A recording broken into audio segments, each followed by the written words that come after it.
इस वर्ष 2020 में नई शिक्षा नीति हमारे बीच लाई गई है। 34 वर्षों के लंबे अंतराल के बाद यह शिक्षा नीति आई है। इस शिक्षा नीति में शैक्षिक ढांचे में आमूल-चूल परिवर्तन का प्रस्ताव किया गया है। आप सभी अवगत हैं कि प्राथमिक शिक्षा से लेकर उच्चतर शिक्षा तक में कई तरह के बदलाव प्रस्तावित हैं। उच्चतर शिक्षा में एमफिल को समाप्त कर दिया गया है। पीएचडी के लिए उसकी अनिवार्यता समाप्त कर दी गई है। साथ ही प्राथमिक शिक्षा के लिए क्षेत्रीय भाषा और मातृभाषा को प्रधानता दी गई है। इसके अलावा और भी बहुत सारे व्यापक परिवर्तन किए गए हैं। पर्यावरण को, नीति को, जीवन मूल्यों को पाठ्यक्रम में समाहित करने पर बल दिया गया है। तो पहले की जो शिक्षा व्यवस्था थी उसके मुकाबले यह नई जो राष्ट्रीय शिक्षा नीति आई है, इसने शैक्षिक व्यवस्था में एक आत्यंतिक परिवर्तन का प्रस्ताव हमारे सामने प्रस्तुत किया है। लेकिन इन परिवर्तनों में एक अत्यंत महत्वपूर्ण बिंदु है भाषा से जुड़ा हुआ। इस राष्ट्रीय शिक्षा नीति 2020 में पहली बार हमारी शैक्षिक व्यवस्था से अंग्रेजी के वर्चस्व को समाप्त कर भारतीय भाषाओं को प्रतिष्ठित करने का प्रयत्न किया गया है। भारतीय भाषाओं को प्रतिष्ठित करने की संकल्पना व्यक्त की गई है। प्राथमिक शिक्षा में जैसा मैंने पूर्व में कहा, मातृभाषा और क्षेत्रीय भाषा में पढ़ाई अनिवार्य कर दी गई है और उच्चतर शिक्षा में भी भारतीय भाषाओं को प्रमुखता दिए जाने का प्रस्ताव है। अब यह जो अंग्रेजी की जगह भारतीय भाषाओं को प्रधानता दिए जाने की संकल्पना है, इसका कुल मिलाकर क्या प्रभाव पड़ेगा? बच्चों के मनोविज्ञान पर इसका क्या प्रभाव पड़ेगा? हमारी शैक्षिक व्यवस्था पर इसका क्या प्रभाव पड़ेगा? हमारे इतिहास, हमारी संस्कृति, हमारी विरासत पर इसका क्या असर पड़ेगा? और कुल मिलाकर क्या हमारे राष्ट्रीय जीवन मूल्यों में भी यह व्यवस्था कोई नया परिवर्तन ला सकेगी? ये बहुत सारे विचारणीय बिंदु हैं और इन बिंदुओं पर विमर्श करने के लिए ही हमने इस नई शिक्षा नीति के भाषिक पक्ष को लेकर आज की इस वेब संगोष्ठी का आयोजन किया है। हमारे लिए बड़े गर्व का विषय है कि महात्मा गांधी अंतर्राष्ट्रीय हिंदी विश्वविद्यालय वर्धा के माननीय कुलपति महोदय प्रोफेसर रजनीश कुमार शुक्ल जी ने हमारे विनम्र अनुरोध को स्वीकार किया। सर के प्रति मैं आभार व्यक्त करता हूं। हम बड़े आभारी हैं इंदिरा गांधी राष्ट्रीय मुक्त विश्वविद्यालय नई दिल्ली के प्रतिकुलपति, जिन्हें वहां समकुलपति कहा जाता है, आदरणीय प्रोफेसर सत्यकाम जी के प्रति। उन्होंने हमारे अनुरोध को स्वीकार करके हमारे महाविद्यालय को धन्य करने की कृपा की है। आप सभी इस वेब संगोष्ठी में भाग ले रहे सभी प्रतिभागियों का भी मैं हार्दिक स्वागत करता हूं। और अब मैं अपने माननीय प्रधानाचार्य महोदय प्रोफेसर विद्यानाथ झा जी से अनुरोध करता हूं कि वे कृपया स्वागत भाषण प्रस्तुत करें। हमारे माननीय अतिथियों का, प्रतिभागियों का, हमारे आज के इस वेबिनार के अध्यक्ष प्रोफेसर चंद्रभानु प्रसाद सिंह का स्वागत करने की कृपा करें। प्रोफेसर विद्यानाथ झा, प्रधानाचार्य MLSM कॉलेज दरभंगा। माननीय अतिथिगण, विद्वान शिक्षक वृंद और जिज्ञासु प्रतिभागियों, 34 वर्षों के बाद प्रस्तुत की गई नई शिक्षा नीति के अंतर्गत शिक्षा व्यवस्था में व्यापक परिवर्तन का संकल्प व्यक्त किया गया है। इसमें देश काल के अनुरूप शिक्षण की माध्यम भाषा को लेकर भी अनेक नए प्रावधान किए गए हैं। प्राथमिक शिक्षा का माध्यम मातृभाषा या क्षेत्रीय भाषा को बनाए जाने पर बल दिया गया है। साथ ही उच्चतर शिक्षा में भी भारतीय भाषाओं को माध्यम बनाने का निर्णय किया गया। भाषा को लेकर किए गए इन प्रावधानों से छात्र छात्राओं को क्या लाभ होगा, हमारे राष्ट्रीय जीवन पर इसका क्या प्रभाव होगा, हमारी संस्कृति और परंपरा के विकास में इसकी क्या भूमिका होगी, इन सब पर विचार करने के लिए हमारे महाविद्यालय के हिंदी विभाग की ओर से इस वेब संगोष्ठी का आयोजन किया गया है, जो हम यहाँ इस महाविद्यालय के पूर्व हिंदी विभागाध्यक्ष डॉक्टर कृष्ण कुमार झा जी के सम्मान में उनकी विदाई के अवसर पर इसको माना जाए कि उनके सम्मान में यह संगोष्ठी आयोजित की जा रही है। हम सर्वप्रथम स्वागत करते हैं महात्मा गांधी अंतर्राष्ट्रीय हिंदी विश्वविद्यालय के माननीय कुलपति प्रोफेसर रजनीश कुमार शुक्ल और इंदिरा गांधी राष्ट्रीय मुक्त विश्वविद्यालय के माननीय प्रतिकुलपति प्रोफेसर सत्यकाम का। आप दोनों महानुभावों की विद्वत्ता और वाग्मिता से सभी सुपरिचित हैं। हमारे विनम्र अनुरोध को स्वीकार कर आपने अपनी व्यस्त दिनचर्या से इस वेब संगोष्ठी को संबोधित करने के लिए इस प्रकार समय निकाला, इससे हमारा महाविद्यालय परिवार गौरवान्वित एवं लाभान्वित हुआ है। आप दोनों के उद्बोधन से हमारे प्रतिभागी लाभान्वित में इन्हें निर्धारित विषय को जानने की दृष्टि प्राप्त होगी। इसका हमें पूर्ण विश्वास है। आप दोनों का हार्दिक अभिनंदन और स्वागत करते हैं। यहाँ मुझे याद आ गई है, मेरे पिताजी बुनियादी विद्यालय सर्वोदय विद्यालय के शिक्षक और उन्होंने वर्धा जाकर के सेवा करने में शिक्षण प्राप्त किया था। आज जिस स्पर्धा की हम चर्चा कर रहे हैं, जब उनका नाम आता है तो हमारा हृदय श्रद्धा और आदर से भरता है। स्पर्धा की चर्चा से मैं माननीय कुलपति की ओर से इस कारण से भी अभिनंदन करता हूँ।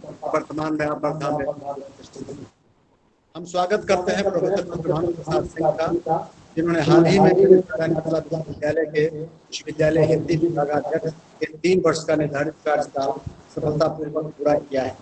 हमारे अनुरोध पर वे महाविद्यालय के विभिन्न आयोजनों में भाग लेकर हमारा हौसला बढ़ाते रहे हैं। इस वेब संगोष्ठी की भी अध्यक्षता करने का अनुरोध स्वीकार कर हमें अनुरोध किया है। आशा है कि गंभीर चिंतन से ही का प्रखर अध्यक्षीय उद्बोधन इस संगोष्ठी को और अधिक गरिमामंडित करेगा। हम चंद्रभानु बाबू का स्वागत करते हैं। स्वागत है देश के कोने कोने से वेब संगोष्ठी में भाग ले रहे सैकड़ों प्रतिभागियों का। संगोष्ठी के निर्धारित विषय में रुचि दिखाकर आप सब ने हमारे महाविद्यालय का उत्साहवर्धन किया है। आपकी जिज्ञासु वृत्ति हमारे देश के शैक्षिक परिदृश्य में सकारात्मक और आत्मनिक बदलाव लाएगी, इसकी आशा है। हम स्वागत करते हैं महाविद्यालय के विद्वान अध्यापकों और कर्तव्यनिष्ठ शिक्षकेतर कर्मचारियों का, जिनकी लगनशीलता और तत्परता से सरकार के सारस्वत आयोजन संभव हो पा रहे हैं। इस वेब संगोष्ठी में हम तकनीकी सहयोग दे रहे विजय शंकर जी का भी स्वागत करते हैं। अंत में हमारे विभागाध्यक्ष डॉक्टर अमरकांत कुमार जी और इसके आयोजन सचिव सतीश कुमार सिंह जी सहित हिंदी विभाग के सभी शिक्षकों के प्रति मैं एक हिसाब से आभार व्यक्त करता हूँ। कार्यक्रम संपन्न होगा ही, अच्छी तरह से संपन्न होगा, लेकिन उन्होंने पिछले 10-15 दिनों से बहुत ही प्रयास किया है इसको सफल बनाने के लिए। मैं दोनों महानुभावों के साथ सभी शिक्षकों के प्रति कृतज्ञता देता हूँ। अंत में एक बार फिर आप सबका बहुत बहुत स्वागत। बहुत बहुत धन्यवाद सर। हमारा जो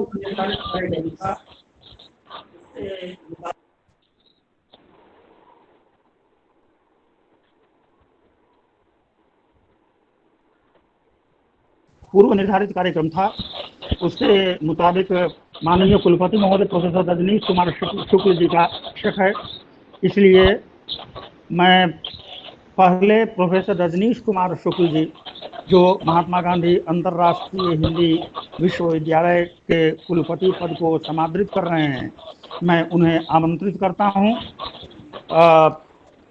प्रोफेसर रजनीश कुमार शुक्ल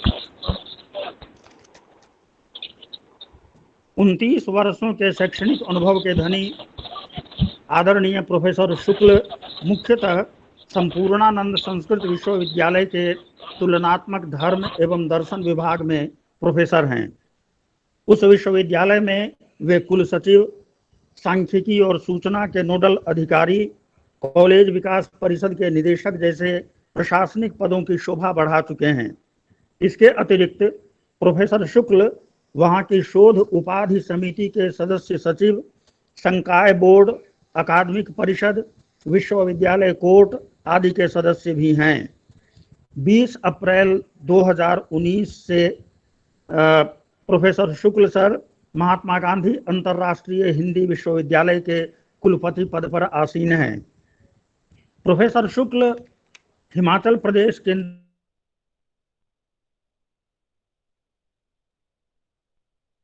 साथ ही भारतीय सांस्कृतिक संबंध परिषद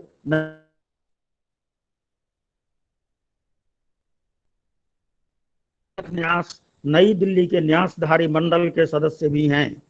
वे सिक्किम राज्य संस्कृत विश्वविद्यालय और सिक्किम राज्य बौद्ध विश्वविद्यालय के स्थापना काल से ही विशेषज्ञ सलाहकार हैं। हरियाणा राज्य शिक्षा सलाहकार बोर्ड के भी प्रोफेसर शुक्ल विशेषज्ञ सदस्य हैं। प्रोफेसर शुक्ल स्वतंत्र रूप से 5 पुस्तकों की उन्होंने रचना की है और जो प्रकाशित हो चुकी है। इसके अतिरिक्त सहलेखक के रूप में उनकी 6 पुस्तकें प्रकाशित हैं।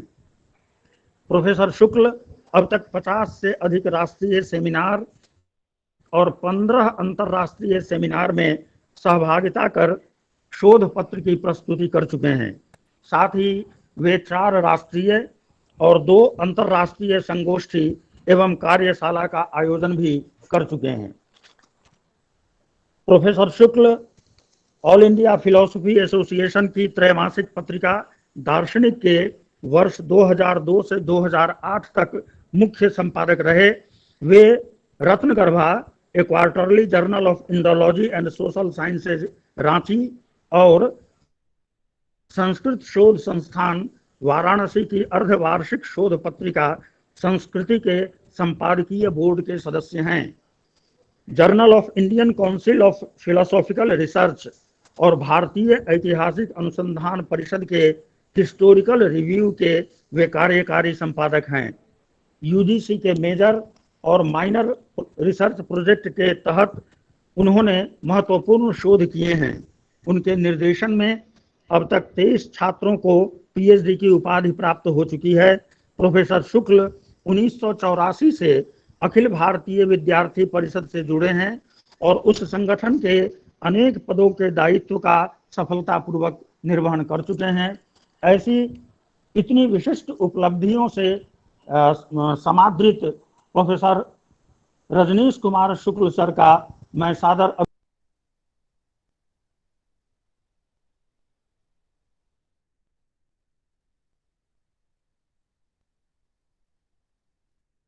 सतीश जी, आपकी आवाज नहीं मिल रही है।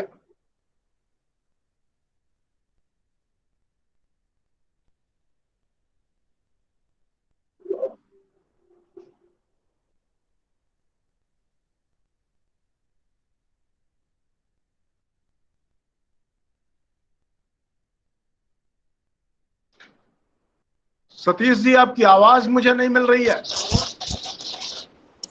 सतीश सर, हाँ, आपकी आवाज मुझे मिल नहीं रही है। सतीश सर,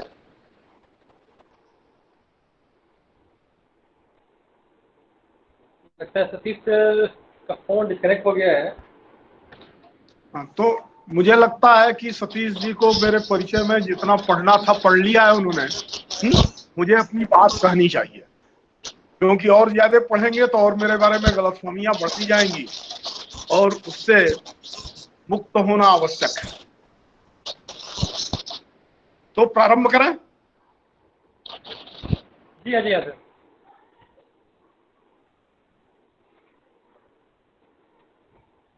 अध्यक्ष जी, अनुमति है प्रारंभ करने की?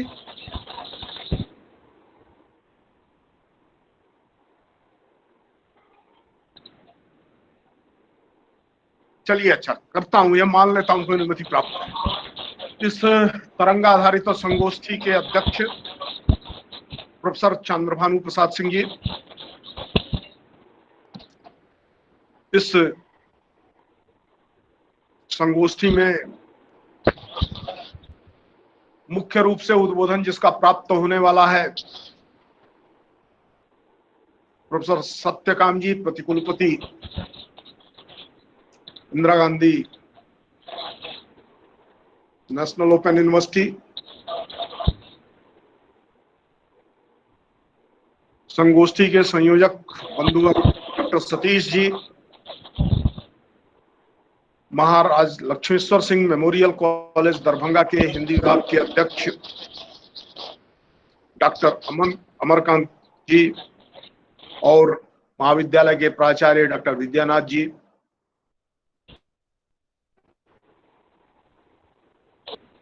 ये विषय बड़ा कठिन सा लग रहा है। शायद पूरे दिन की संगोष्ठी का ये विषय होता, हम सब चर्चा करते तो भाषा संबंधी नई शिक्षा की अवधारणाओं को समझते, लेकिन मैं तो बस बोल करके भागने वाली स्थिति में हूं और कुलपति ऐसा ही करता है। इसलिए सत्यकाम जी हैं, पूरे कुलपति नहीं है, सब कुलपति हैं, इसलिए विद्या केंद्रित रहेंगे। संस्कृत में कुलपति शब्द की व्युत्पत्ति बनाई है कुत्सिता लपति स कुलपति, जो खराब की ओर ही लपक करके जाता है वो कुलपति है। मुझे इस प्रकार की विद्या चर्चा को छोड़ करके और कुछ खराब काम की ओर जाना है, इसलिए वास्तव में मैं कुलपति शब्द का जो अर्थ बनेगा उसको चरितार्थ। इसके लिए सबसे पहले क्षमा चाहता हूँ, सत्यकाम जी से क्षमा चाहता हूँ कि आपको सुन करके कुछ बोलना जरा मेरे लिए सरल होता, आपको सुने बिना आपके सामने बोलना कठिन है, क्योंकि सत्यकाम जी अध्येता हैं, श्रेष्ठ यशस्वी अध्यापक हैं, अनुसंधाता हैं। मैं इसमें से कुछ भी नहीं हूं, मैं तो पोस्टमैन हूं जो लोगों की चिट्ठियां बांटता हूं। आज यहां भी कुछ चिट्ठी बांटने की कोशिश करूंगा, इसलिए बांटने की कोशिश करूंगा। और समय के अकाल के बीच भी सतीश जी का एक तो आग्रह इस प्रकार का था कि स्वीकार करना था, दूसरा कि यह महाविद्यालय महाराजा लक्ष्मेश्वर सिंह मेमोरियल कॉलेज है, उनकी स्मृति में बना हुआ कॉलेज है। महाराजा लक्ष्मेश्वर सिंह को जब हम याद करते हैं तो वस्तुतः भारत में भारतीय भाषाओं के माध्यम से शिक्षा के दृष्टिकोण के प्रारंभ को याद करते हैं। काशी हिंदू विश्वविद्यालय शायद होता ही नहीं यदि महाराजा लक्ष्मेश्वर सिंह ने उसको अपनी ओर से सभी प्रकार से समर्थन, सहयोग, तन मन धन जिसको हम कहते हैं, तीनों प्रकार से सहयोग देने का संकल्प ने किया हो। एक महाराजा, दरभंगा जैसी बड़े राज्य का राजा, वह याचक के रूप में जब पंडित मदन मोहन मालवीय के साथ स्थान स्थान जाता है तो काशी हिंदू विश्वविद्यालय जैसा एक श्रेष्ठ शैक्षणिक संस्थान आकार ग्रहण करता है। भारतीय प्राचीन शास्त्रों में जो कुछ भी महत्वपूर्ण है, जो कुछ भी बेहतर है, संस्कृत सहित भारतीय भाषाओं में जो ज्ञान राशि पड़ी हुई है, उस ज्ञान राशि को उस कालखंड में हिंदुओं को कह रहे थे, आज मैं भारतीय कहूंगा, वो मुख्यतः और सामान्य रूप से संपूर्ण विश्व के लिए सामने प्रस्तुत किया जा सके, इस दृष्टि से काशी हिंदू विश्वविद्यालय की स्थापना हुई थी। 1904 का जो पहला प्रॉस्पेक्टस काशी हिंदू विश्वविद्यालय का निकला था, उस प्रॉस्पेक्टस में यह संकल्प था कि यहां हिंदी और भारतीय भाषाओं में शिक्षा दी जाए। लेकिन ब्रितानी हुकूमत ने इस प्रकार के विश्वविद्यालय को जब चार्टर देने से मना कर दिया तो 1911 का जो प्रॉस्पेक्टस बना, उस 1911 के प्रॉस्पेक्टस में अभी अंग्रेजी में शिक्षा दी जाएगी, लेकिन विश्वविद्यालय को धीरे धीरे इस प्रकार का विकसित किया जाए कि उसमें हिंदी सहित भारतीय भाषाओं के माध्यम से उच्च शिक्षा और शोध प्रारंभ हो सके।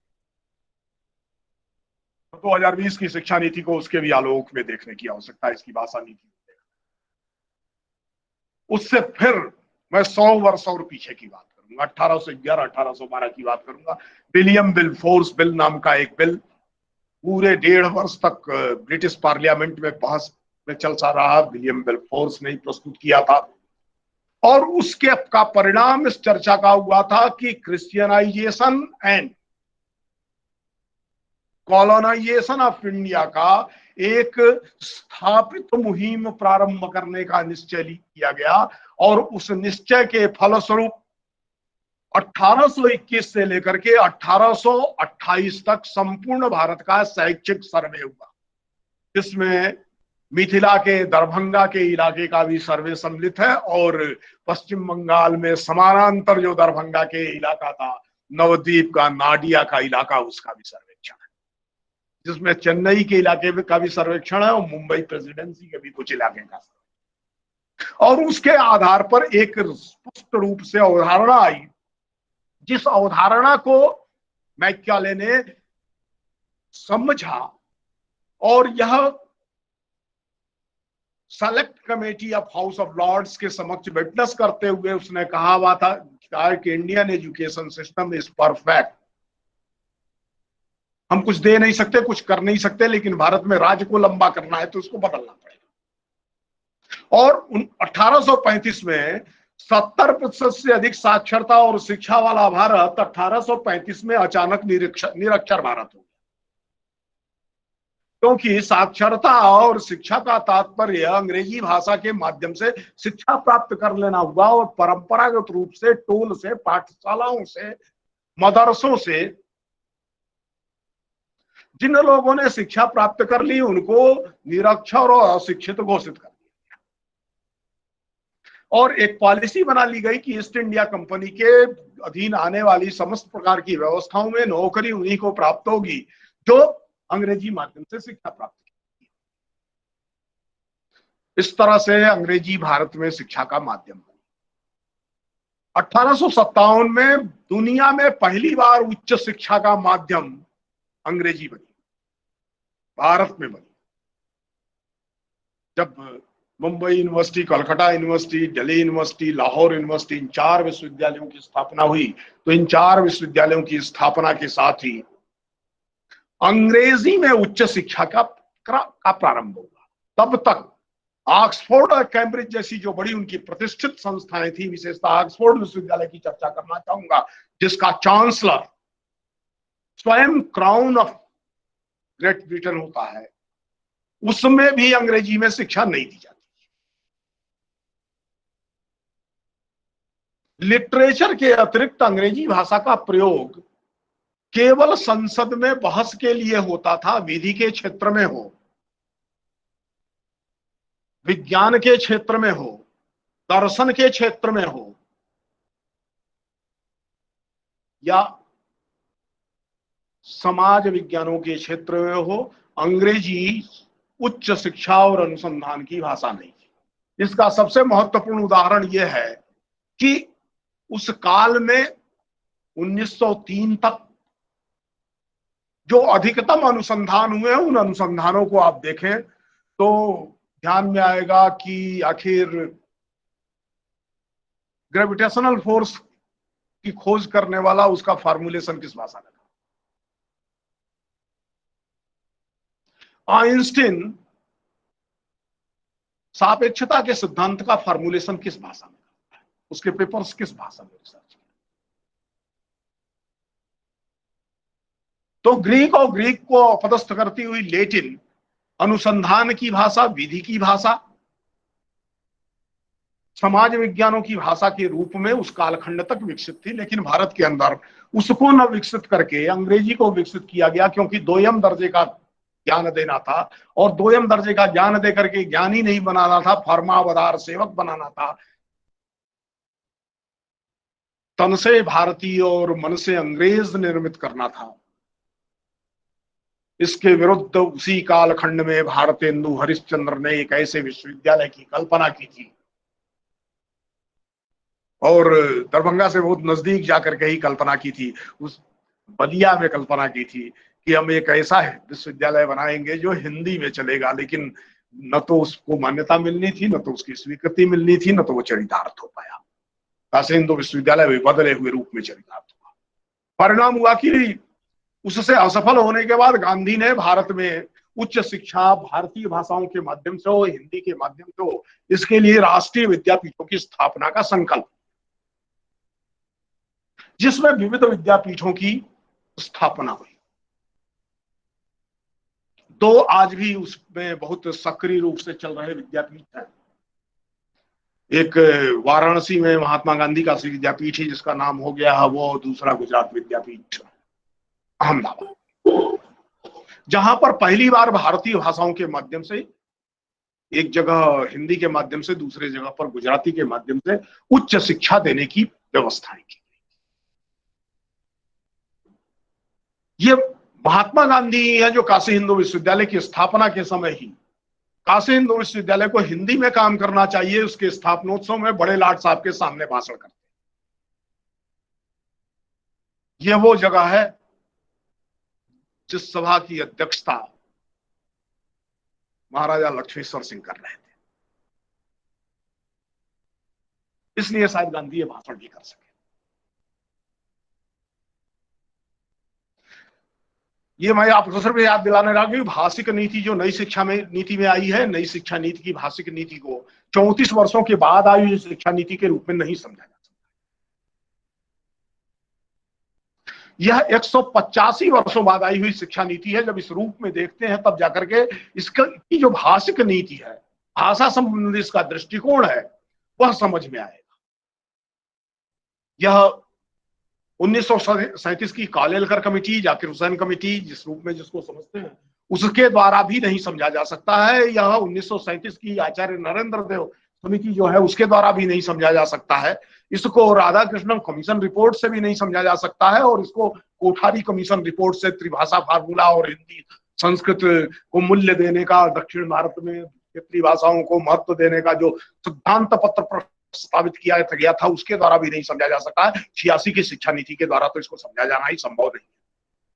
92 में 86 की शिक्षा नीति में जो संशोधन हुआ है उसके आधार पर कतई नहीं समझा जा सकता, क्योंकि यह पहली बार हिंदी सहित सभी भारतीय भाषाओं को प्रतिष्ठा देने की शिक्षा नीति है। यह त्रिभाषा फार्मूला को इस रूप में प्रस्तुत करती है जिसमें किसी एक भाषा का भारत में बाध्यता नहीं बनती है, लेकिन भारत की राजभाषा, जिसे गांधी ने 1936 में राष्ट्रभाषा कहा था, उस हिंदी के विकास की बहुतर संभावनाएं बढ़ती हैं, अन्य भारतीय भाषाओं से अविरोध पूर्वक बढ़ती हैं, और भारत की सभी भारतीय भाषाएं राष्ट्रभाषा के रूप में, ज्ञान की भाषा के रूप में, विज्ञान की भाषा के रूप में, शिक्षा की भाषा के रूप में, और आगे बढ़ते हुए उच्च शिक्षा और अनुसंधान की भाषा के रूप में विकसित होती है।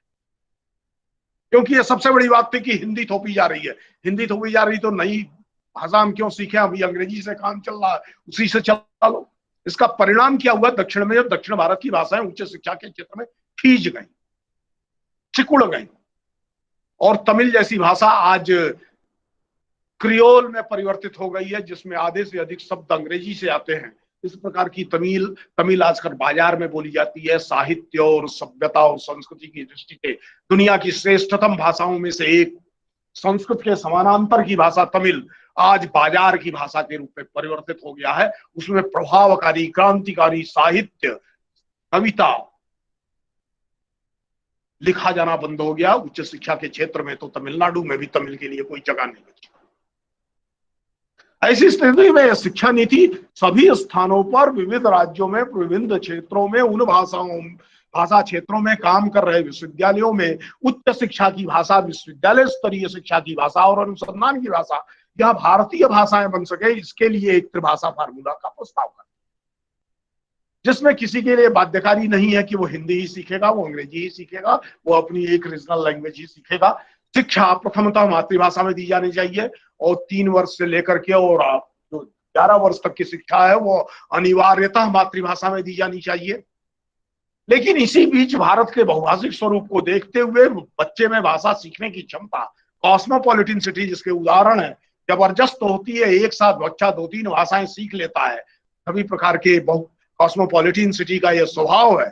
उस प्रकार की उसकी क्षमता का प्रयोग करते हुए अन्य प्रकार के शिक्षण के बोझ से मुक्त रखते हुए खेल खेल में भाषाएं सिखाई जाए, जिससे भारत की बहुभाषिकता सुरक्षित रह सके। मर रही, समाप्त हो रही 200 से अधिक भाषाएं जिस देश में पिछले 50 वर्षों में समाप्त हो गई हैं, भारत की आजादी के बाद समाप्त हो गई हैं, उसमें सभी भाषाओं की रक्षा हो सके और भारत का बहुभाषिक क्षेत्र बना रहे, इसकी रक्षा करने की एक व्यवस्था इस शिक्षा नीति में दिखाई दे रही है। भारत के भाषिक बहुत्व पर बल देने वाली ये शिक्षा, इसके अतिरिक्त यह सभी भारतीय भाषाओं को शोध अनुसंधान के महत्वपूर्ण भाषा के रूप में देखती है, सक्षम भाषा के रूप में देखती है। उसमें उनका विस्तार किस प्रकार से होगा इसको देख रही है।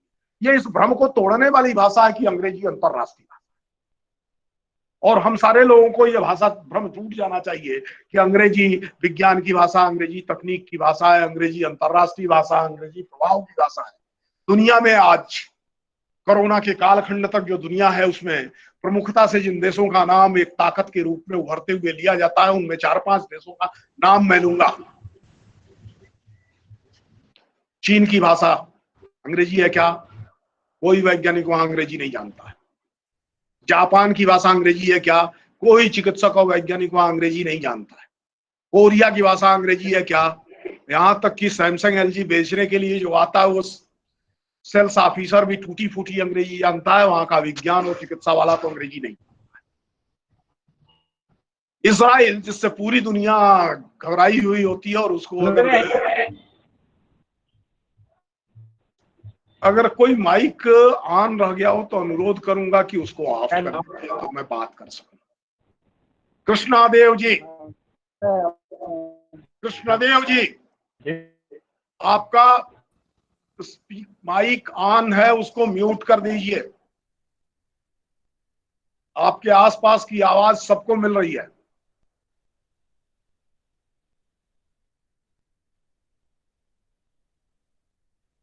दो 3 मिनट मुझे कुछ बात कहनी है, मैं कह लूं इसके लिए।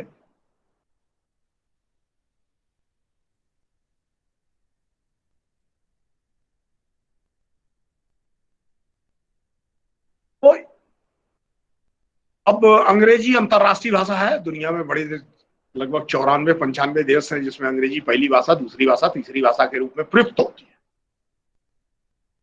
वो सब के सब देश कौन से हैं? उपनिवेश से मुक्त हुए देश हैं। अब नामीबिया में भी अंग्रेजी प्रयुक्त होती है, घाना में भी अंग्रेजी प्रयुक्त होती है, युगांडा में भी अंग्रेजी प्रयुक्त होती है। दूसरी दुनिया में बड़ी भाषा जो बोली जाती है वो फ्रेंच है, वो मेडागास्कर की भाषा है। तीसरी भाषा स्पेनिश है। सारे लैटिन अमेरिकी देशों की भाषा स्पेनिश हो गई है। उनकी भी दशा को देख लिया जाए। यदि भाषा के आधार पर विज्ञान बढ़ता है, भाषा के आधार पर तकनीक बनती है, भाषा के आधार पर आर्थिक उन्नति होती है, तो इनको होना चाहिए। दुनिया में आर्थिक विकास, दुनिया में तकनीकी वैज्ञानिक विकास, दुनिया में राष्ट्रीय जीवन का विकास उस राष्ट्र की जबान में, उस राष्ट्र की भाषा में होता है। भारत के अंदर भी, भारत जब दुनिया की एक मजबूत ताकत हुआ करता था तो भारतीय भाषा में सोचने वाला भारत ही था, जिसको दुनिया सोने की चिड़िया कहती थी, दुनिया जिसमें पढ़ने और सीखने आया करती थी। जब से उच्च शिक्षा और अनुसंधान की भाषा अंग्रेजी हुई है, 200 स्थानों में हमारे विश्वविद्यालय आ जाए, इसके लिए हम तरस रहे हैं, कोशिशें लगातार जारी है। इन सारी चीजों को इस शिक्षा नीति ने पहचाना है। ये एक दिन में परिवर्तन नहीं होगा, इसको नीचे से परिवर्तन करना पड़ेगा। इस परिवर्तन का विचार करते हुए भारत के अंदर बहुभाषिकता का विकास हो, इस दिशा में बढ़ती हुई यह शिक्षा नीति है। यह शिक्षा नीति वस्तुतः भारत के स्वाभिमानपूर्ण जन की निर्मित की शिक्षा नीति है। यह श्रम को मूल्य देने वाली शिक्षा नीति है। ये व्हाइट कॉलर व्यवसायों को समाज के महत्वपूर्ण व्यवसाय नहीं है, जरूरी भले हैं, अपितु श्रम का जो रास्ता है वो ज्यादा महत्वपूर्ण है। इसको प्रतिस्थापित करने वाली शिक्षा नीति है। इस तरह से यह संपूर्ण शिक्षा नीति का विचार भाषा के संदर्भ में करना, एक तरफ उच्च शिक्षा तक प्रगमन में सहजता हो, भाषा सीखने में सृजनात्मकता समाप्त न हो जाए, अपितु शिक्षा सृजनात्मक कल्पना, साहस, खतरे उठाने की क्षमता, उद्यमिता और नैतिक मूल्यों को जीवन में उतारने की प्रविधि बने, इस दृष्टि से भारतीय भाषाओं मातृभाषा के माध्यम से शिक्षा का प्रारंभ करते हुए प्रमुख भारतीय भाषाओं के बीच प्रत्येक विद्यार्थी के क्षेत्र की भारत भाषा के साथ विकास किया जाए। इस बीच वो अंतरराष्ट्रीय भाषा सीखना चाहता है, ठीक है, वो अंतरराष्ट्रीय भाषा जानना चाहता है, जाने, उसके भी अवसर उपलब्ध कराए जाने। और एक बहुभाषिक समाज जिससे भारत की विविधता और इस विविधता के अंदर जो एकता है, जो एकता इस विविधता का आधार है, इसको भाषा के माध्यम से सुरक्षित रहने का रास्ता तलाशा गया। और इस पूरी शिक्षा नीति का अध्याय 22 महत्वपूर्ण रूप से भाषा को समाज निर्माण, राष्ट्र निर्माण, व्यक्ति निर्माण, संस्कृति बोध और मूल्य बोध के संसाधन के रूप में स्वीकार करता है, साधकतम कारण के रूप में स्वीकार करता है, और यह प्रस्तावित करता है कि साहित्य, संगीत, कला और भाषा के माध्यम से एक संपूर्ण मनुष्य निर्मित किया जा सकता है। इससे भारत की सांस्कृतिक परंपरा से, सांस्कृतिक गौरव से परिचित कराता हुआ, अपनी भाषा में सोचता और कल्पना करता हुआ एक ऐसा मनुष्य निर्मित किया जाएगा जो तोता रटंत शिक्षा की परिणति नहीं होगा, जो किताबी कीड़ा नहीं होगा, जो सिर्फ सूचनाओं का संग्रह नहीं होगा। अब तो ऐसा मनुष्य होगा जिसमें सृजनात्मकता होगी, जिसमें मूल्यबोध होगा, जिसमें सक्रियता होगी, क्रियाशीलता होगी, एक कौशल होगा, एक कार्यक्षम, कौशल संपन्न, उद्यमिता संपन्न, अपने परिवेश को का अनुभव करता हुआ और परिवेश में अपनी शिक्षा का अनुप्रयोग करने की क्षमता और दृष्टि रखता हुआ एक युवा निर्मित होगा, एक व्यक्ति निर्मित होगा। यह भाषा नीति। अब दूसरा सवाल जरूर खड़ा हो सकता है, तो फिर दुनिया भर का ज्ञान विज्ञान जो फैला हुआ है वो कैसे मिलेगा? दुनिया भर का ज्ञान विज्ञान लग रहा है हमको अंग्रेजी से मिल गया है, हम नामीबिया और घाना हो गए हैं। होना चाहते हैं क्या? हम सोमालिया होना चाहते हैं क्या? हम युगांडा होना चाहते हैं क्या? तो वैसे ही मिलेगा जैसे जापान को मिला है, जैसे चीन को मिला है, जैसे कोरिया को मिला है, जैसे इजराइल को मिला है। यह शिक्षा नीति भाषा के संदर्भ में इसका रास्ता बताती हुई शिक्षा, और कहती है इस देश में भारतीय भाषाओं में आपस में और भारतीय भाषाओं के बाहर दुनिया भर की भाषाओं से में जो ज्ञान विज्ञान आ रहा, अद्यतन ज्ञान विज्ञान आ रहा है, उसे रियल टाइम ट्रांसलेशन के माध्यम से प्रस्तुत किया जाए, सभी भारतीय भाषाओं में प्रस्तुत किया जाए। और इसके लिए तकनीक का, आर्टिफिशियल इंटेलिजेंस का, लैंग्वेज इंजीनियरिंग का, इन सब का जितना कुछ उपयोग हो सकता है, प्रयोग हो सकता है, वह किया जाना चाहिए। यानी यह एक ऐसी शिक्षा नीति है जो प्राचीनतम मूल्य और संस्कृति का आधुनिकतम विज्ञान और तकनीक के साथ भाषा को आधार बना करके विकास करने की बात, परिवर्तित विकास करने की बात, युगांतकारी विकास करने की बात कर रही है। एक ऐसी शिक्षा नीति है तो भाषा को केवल सूचनाओं के अंतरण और सूचनाओं के आरोपण का माध्यम न मानते हुए, जो भाषा मनुष्य निर्माण का साधन है और शिक्षा मनुष्य निर्माण की प्रक्रिया है, इस पूरी प्रक्रिया में साधकतम कारण के रूप में भाषा आती है। इसलिए यह स्वभाषा के द्वारा ही बेहतर रूप से बनाया जा सकता है, उतारा जा सकता है, चरितार्थ किया जा सकता है, इसको प्रतिपादित करती हुई दिखाई दे रही है। यह इसलिए भी है कि राइट टू एजुकेशन की ओर जाना है तो हमें कुछ चीजों की तरफ विचार करना पड़ेगा। दोहरी शिक्षा यह खतरनाक है। दोहरी शिक्षा की शुरुआत प्राथमिक और पूर्व प्राथमिक शिक्षा के स्तर पर होती है। वही वो जगह है जहां पर भारतीय भाषाओं के स्कूल, हिंदी के स्कूल और अंग्रेजी के स्कूल, इस प्रकार का विभाजन खड़ा होता है और विद्यार्थी को कृष्ण और सुदामा में बांटता है। कृष्ण और सुदामा एक जगह नहीं पढ़ता है। यह शिक्षा नीति इसकी स्पष्ट घोषणा करती है कि स्कूल चाहे जैसा होगा, निजी क्षेत्र का होगा, पब्लिक सेक्टर का होगा, गवर्नमेंट सेक्टर का होगा, वन टीचर स्कूल होगा, लेकिन सब में शिक्षा का माध्यम जहां पर स्थित है वहां की भाषा होगी। तो भाषा के स्तर पर कृष्ण और सुदामा एक जगह खड़े होते हैं, लेकिन सुविधाओं पर विभाजन न हो, इसके लिए शेयरेबिलिटी की बात करते हैं कि जिस स्कूल के पास जो सुविधा है वो दूसरे स्कूल के विद्यार्थी भी उसका उपयोग कर सके। इस प्रकार से भाषिक समानता के द्वारा संसाधनों के समान उपयोग की एक मन स्थिति की निर्मित होती है। नहीं तो अगर ये सिद्धांत भी बना दिया जाए कि संसाधनों का समान रूप से उपयोग करेंगे, तो आप सोचिए, हम सारे लोग, अधिकांश लोग उच्च शिक्षा से जुड़े हुए हैं, शिक्षा से जुड़े हुए हैं, एक अंग्रेजी पब्लिक स्कूल का जो मिशनरी स्कूल चल रहा हो, बड़ा टिप टाप वाला कॉन्वेंट का, और उसके बगल में एक बिहार के राज्य सरकार का एक प्राथमिक विद्यालय चल रहा हो, प्राथमिक विद्यालय का विद्यार्थी बेचारा जो कभी कभी संसाधनों के कारण मजबूर हो जाता है कि अपने घर से दरी भी लेकर के जाता है, चटाई लेकर के जाता है बैठने के लिए, वो उस कॉन्वेंट में संसाधन स्विमिंग पूल है उसमें उतरने की हिम्मत जुटा पाएगा क्या? यह संभव नहीं है। इसलिए भारतीय भाषाओं के माध्यम से शिक्षा देने का प्रस्ताव, एक स्थान पर प्राथमिक शिक्षा सबको, कृष्ण का स्कूल हो चाहे सुदामा का स्कूल हो।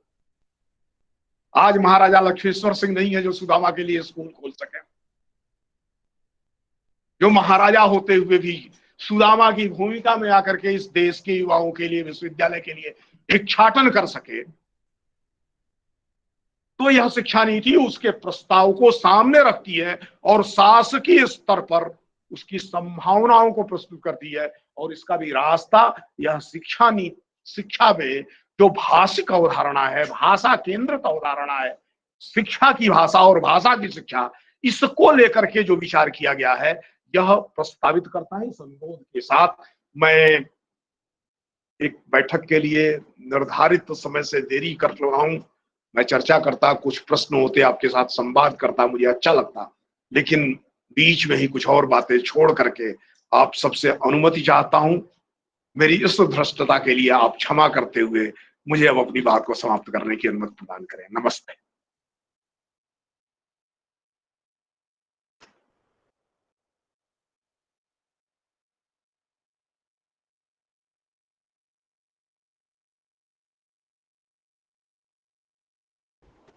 Satish sir, Satish sir,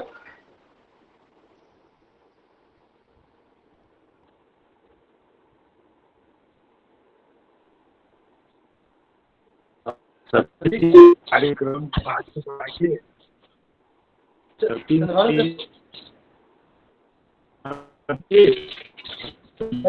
connect नहीं हो पा रहा है, आप इसको कंटिन्यू करें सर।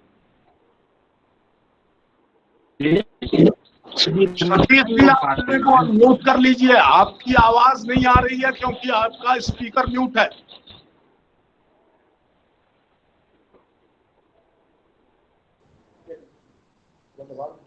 सर का बहुत बहुत धन्यवाद और आभार। अपने महत्वपूर्ण उद्बोधन में माननीय कुलपति महोदय प्रोफेसर रजनीश कुमार शुक्ल जी ने बताया कि हमारी जो भारतीय शिक्षा व्यवस्था थी उसके आधार रूप में भारतीय भाषाओं को समाप्त कर दिया गया। इसके दुष्परिणाम क्या हुए, किस प्रकार अंग्रेजी का वर्चस्व कायम किया गया और अंग्रेजी का वर्चस्व कायम होने के कारण किस तरह से स्वतंत्रता प्राप्ति के बाद देखते देखते 200 भारतीय भाषाएं विलुप्त हो गईं। यह खतरा और भी बढ़ता और इसलिए आदरणीय प्रोफेसर शुक्ल सर ने कहा कि भाषा की दृष्टि से यदि देखा जाए तो यह शिक्षा नीति 34 वर्षों बाद नहीं आई है, बल्कि 185 वर्षों के बाद नई दृष्टि से लैस होकर कोई भाषा नीति, शिक्षा नीति हमारे बीच आई है। सर का बहुत बहुत आभार, बहुत बहुत धन्यवाद। और अब मैं बड़े आदर के साथ इंदिरा गांधी राष्ट्रीय मुक्त विश्वविद्यालय के समकुलपति प्रोफेसर सत्यकाम जी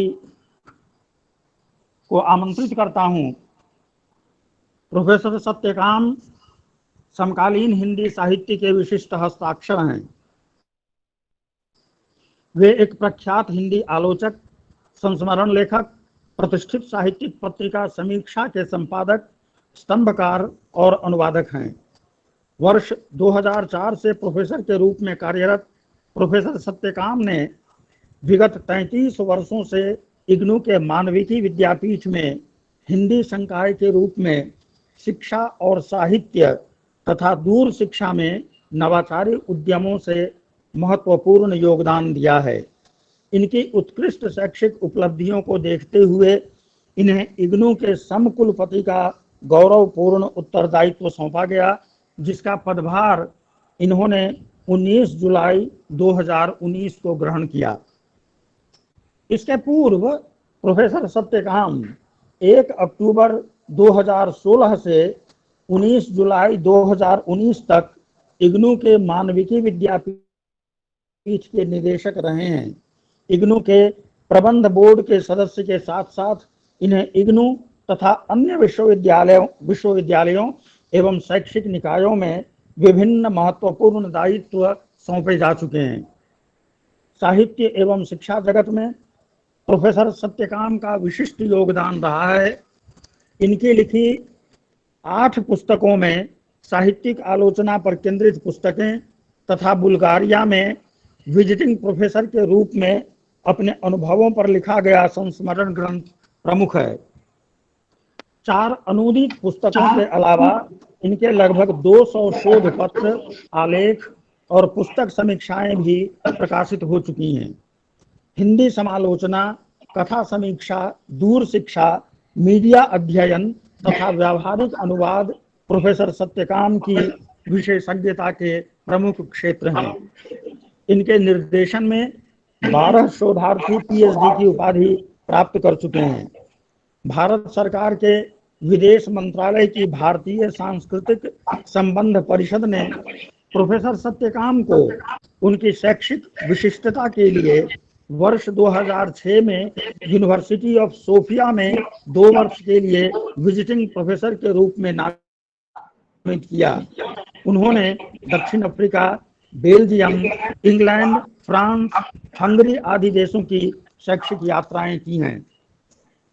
प्रोफेसर सत्यकाम ने 77 राष्ट्रीय संगोष्ठियों और 6 अंतर्राष्ट्रीय सम्मेलनों में सहभागिता की तथा शोध पत्र प्रस्तुत किए हैं। जोहान्सबर्ग और मॉरिशस में आयोजित विश्व हिंदी सम्मेलनों में इन्होंने इग्नू का प्रतिनिधित्व किया। प्रोफेसर सत्यकाम द्वारा विकसित रेडियो प्रसारण संबंधी कार्यक्रम दूर शिक्षा माध्यम से शिक्षण का एक अग्रणी और नव प्रवर्तनकारी शैक्षिक कार्यक्रम माना जाता है। हमारा सौभाग्य है कि प्रोफेसर सत्यकाम इस महत्वपूर्ण विषय पर अपने विचार व्यक्त करने के लिए हम सब के बीच हैं। मैं सर का बड़े ही आदर के साथ उनको मैं आमंत्रित करता हूं। सर अपने उद्बोधन से हमें उपकृत करें। प्रोफेसर सत्यकाम जी, धन्यवाद डॉक्टर सतीश सिंह जी। मैं बहुत आभारी हूँ महाराजा लक्ष्मेश्वर सिंह महाविद्यालय दरभंगा की ओर से जो ये वेबिनार या वेब संगोष्ठी आयोजित की जा रही है और मुझे बुलाया गया। मुझे तो बहुत अच्छा लगता है जब भी मुझे बिहार के किसी मंच पर बुलाया जाता है। चंद्रभानु बाबू को बहुत बहुत प्रणाम। वे मेरे बड़े भाई हैं और बहुत स्नेह करते हैं मुझसे। प्राचार्य महोदय प्रोफेसर विद्यानाथ झा जी और सभी विद्वजन साथियों, अभी आपने विस्तार पूर्वक प्रोफेसर रजनीश शुक्ल जी को कुलपति महात्मा गांधी अंतर्राष्ट्रीय विश्वविद्यालय को विस्तार से सुना। अभी हम और उनको सुनने के इच्छुक थे कि वो, लेकिन कुलपति की जो समय बद्धता होती है उसके कारण उन्हें प्रशासनिक कार्यों से किसी बैठक में जाना पड़ा। मैं लगातार प्रोफेसर रजनीश कुमार शुक्ल जी को सुनता रहता हूं और भाषा के संबंध में और संपूर्ण जो वैश्विक दृष्टि है उस वैश्विक दृष्टि को लेकर उनकी जो संतुलित और व्यापक धारणाएं हैं उससे हमेशा कुछ ना कुछ सीखने को मिलता है। और उन्होंने जो चिट्ठी बांची आज के इस वेबिनार में, उससे बहुत नए पक्ष सामने आए। एक ऐतिहासिक परिप्रेक्ष्य आपके सामने प्रोफेसर रजनीश शुक्ल जी ने प्रस्तुत किया और ये बताया पूरे वैश्विक परिप्रेक्ष्य में कि किस प्रकार जहां जहां भाषाएं हैं, देश की भाषाएं, और जो देश अपनी भाषा में काम करता है वो ज्यादा चिंतनशील होता है, वह ज्यादा सृजनात्मक होता है, और जो व्यक्ति, समाज या देश दूसरे की भाषा में सोचता और समझता है वह अनुकरण तो कर सकता है, नेतृत्व तो नहीं दे सकता। मैं उनकी बात से पूरी तरह सहमत हूं और लगातार जो शिक्षाविद हैं और जो शिक्षा नीति बनाते रहे हैं और शिक्षा पर काम करते रहे हैं, उन सबों ने ये कहा कि शिक्षा यदि अपनी भाषा में ग्रहण की जाए तो ज्यादा ग्राह्य होती है। और लगातार इसमें आजादी के बाद जितनी शिक्षा समितियों का गठन हुआ और जिनका जिक्र रजनीश जी ने किया, उनको एक विकास के रूप में हम लोग देखें तो ये देखें कि ये जो राष्ट्रीय शिक्षा नीति आई है, इस नई शिक्षा नीति को राष्ट्रीय शिक्षा नीति कहना ज्यादा उपयुक्त माना गया है। क्यों राष्ट्रीय और राष्ट्रीयता पर इतना जोर क्यों? क्या इसके पहले जो शिक्षा नीतियां थी वो राष्ट्रीय नहीं थी या उसमें राष्ट्रीयता की भावना नहीं थी? ऐसा नहीं है कि जो पिछली नीतियां थी उसमें राष्ट्रीयता नहीं थी, राष्ट्रीय भावना नहीं थी, लेकिन जो इस शिक्षा नीति का जो बल है, हर एक शिक्षा नीति का अलग अलग अवलोकन बिंदु होता है, दृष्टिकोण होता है। यही शिक्षा नीति अगर 1947 के तुरंत बाद आती तो इतनी समस्या नहीं होती जितनी समस्या मुझे दिख रही है। उन समस्याओं के बारे में, उन चुनौतियों के बारे में मैं थोड़ी देर के बाद बात करूंगा। क्यों ऐसा हमारे शिक्षाविदों ने माना कि आज एक ऐसा समय आ गया है, हम उस स्थिति में पहुंच गए हैं जब हमें अपनी शिक्षा नीति चाहिए। ये मैं अपनी शिक्षा नीति को मैं रेखांकित कर रहा हूं। अभी तक जितनी शिक्षा नीति बनाई गई वो उधार ली गई शिक्षा नीति थी, यानी जो पश्चिम के सिद्धांत थे उन पश्चिम के सिद्धांतों को हमने अपनी शिक्षा नीति में पिरोया और हमारी ये संकल्पना विकसित ही नहीं हो सकी, उसको हम पुष्पित और पल्लवित कर ही नहीं सके कि हम अपने भारतीय दृष्टिकोण से, भारतीय अवलोकन बिंदु से किसी चीज को देख सके। हमने हमेशा किसी भी विषय पर, चाहे वो शिक्षा का विषय हो, चाहे राजनीति का विषय हो, अगर हमने अपना संविधान बनाया तो हमने अपना संविधान नहीं बनाया, हमने संविधान उधार लिया और उसमें से इधर उधर से सामग्री लेकर, चाणक्य हमारे ध्यान में उस समय नहीं आया। हमने, हमारे यहां जो पॉलिटी थी, जो राजनीतिक जो अवस्था थी, जो राजनीतिक परिस्थिति थी, जो राजनीतिक संरचना थी, उस राजनीतिक संरचना को हम लोगों ने सामने, जो गणतंत्र था हमारे यहां, वैशाली का गणतंत्र था, 6ठी शताब्दी ईस्वी पूर्व में हमारे पास एक गणतंत्र था, उसको हमने अपना आदर्श नहीं बनाया। हमने आदर्श बनाया ब्रिटिश पार्लियामेंट। और आजादी के बाद हमने कहा कि भारतीय भाषा बिल्कुल इस तरह से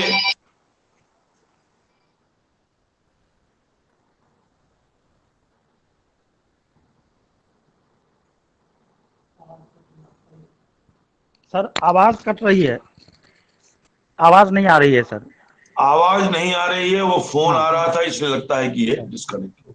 जी, आ गई सर। हाँ, तो मैं ये कह रहा था कि जो दृष्टिकोण विकसित हुआ, वह दृष्टिकोण भारतीय दृष्टिकोण विकसित नहीं हुआ।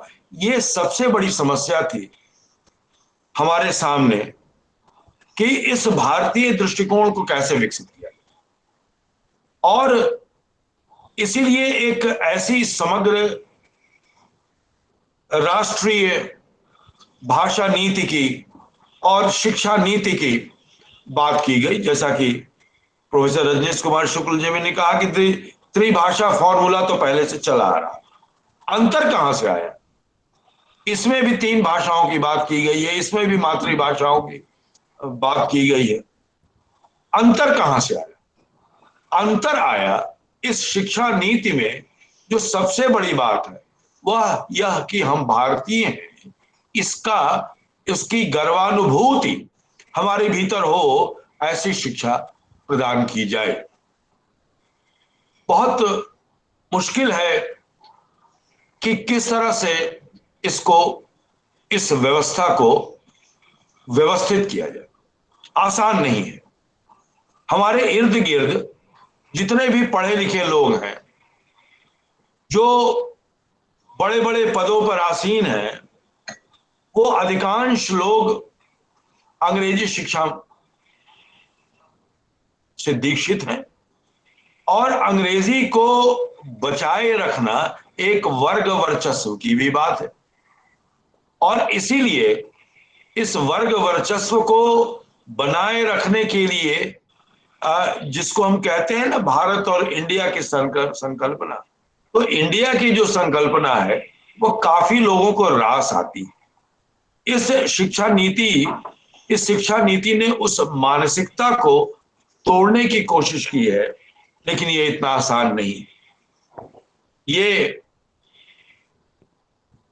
कस्तूरी रंगन समिति ने जो सुझाव दिए हैं, जो नीति में जो प्रावधान बनाए हैं, उसमें सबसे बड़ी चुनौती है कि जो मानसिकता है हमारी, औपनिवेशिक मानसिकता है, जिसमें हम भारत की जगह इंडिया को महत्व देते हैं।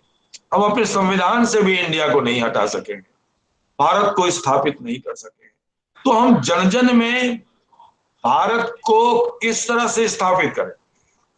क्योंकि हमारी देखा देखी अब जो शहरों में रहते हैं और जो गांवों में रहते हैं, तो शहर और गांव की दूरी को पाटने का एक जो सहज रास्ता अपनाया गया है कि गांवों में भी जो हमारे प्राथमिक सरकारी विद्यालय हैं, उनके समानांतर तथाकथित अंग्रेजी माध्यम की स्कूल लगातार कुकुरमुत्तों की तरह उग रहे हैं। उसमें अंग्रेजी में बिल्कुल पढ़ाई नहीं होती। आप लोग भी सब जुड़े हुए हैं गांव से और जानते हैं। लेकिन जब तक अंग्रेजी नाम नहीं लगेगा, तब तक उस स्कूल में हम बच्चों को नहीं टाई पहना के भेजेंगे, स्कूल का ड्रेस पहना के भेजेंगे। और इस तरह से ये लगातार ये जो अपने आप को आधुनिक कहने के लिए हमने अपनी भाषाओं को छोड़ा, हमने अपनी अस्मिता को छोड़ा और हमने अपने विचारों को छोड़ा।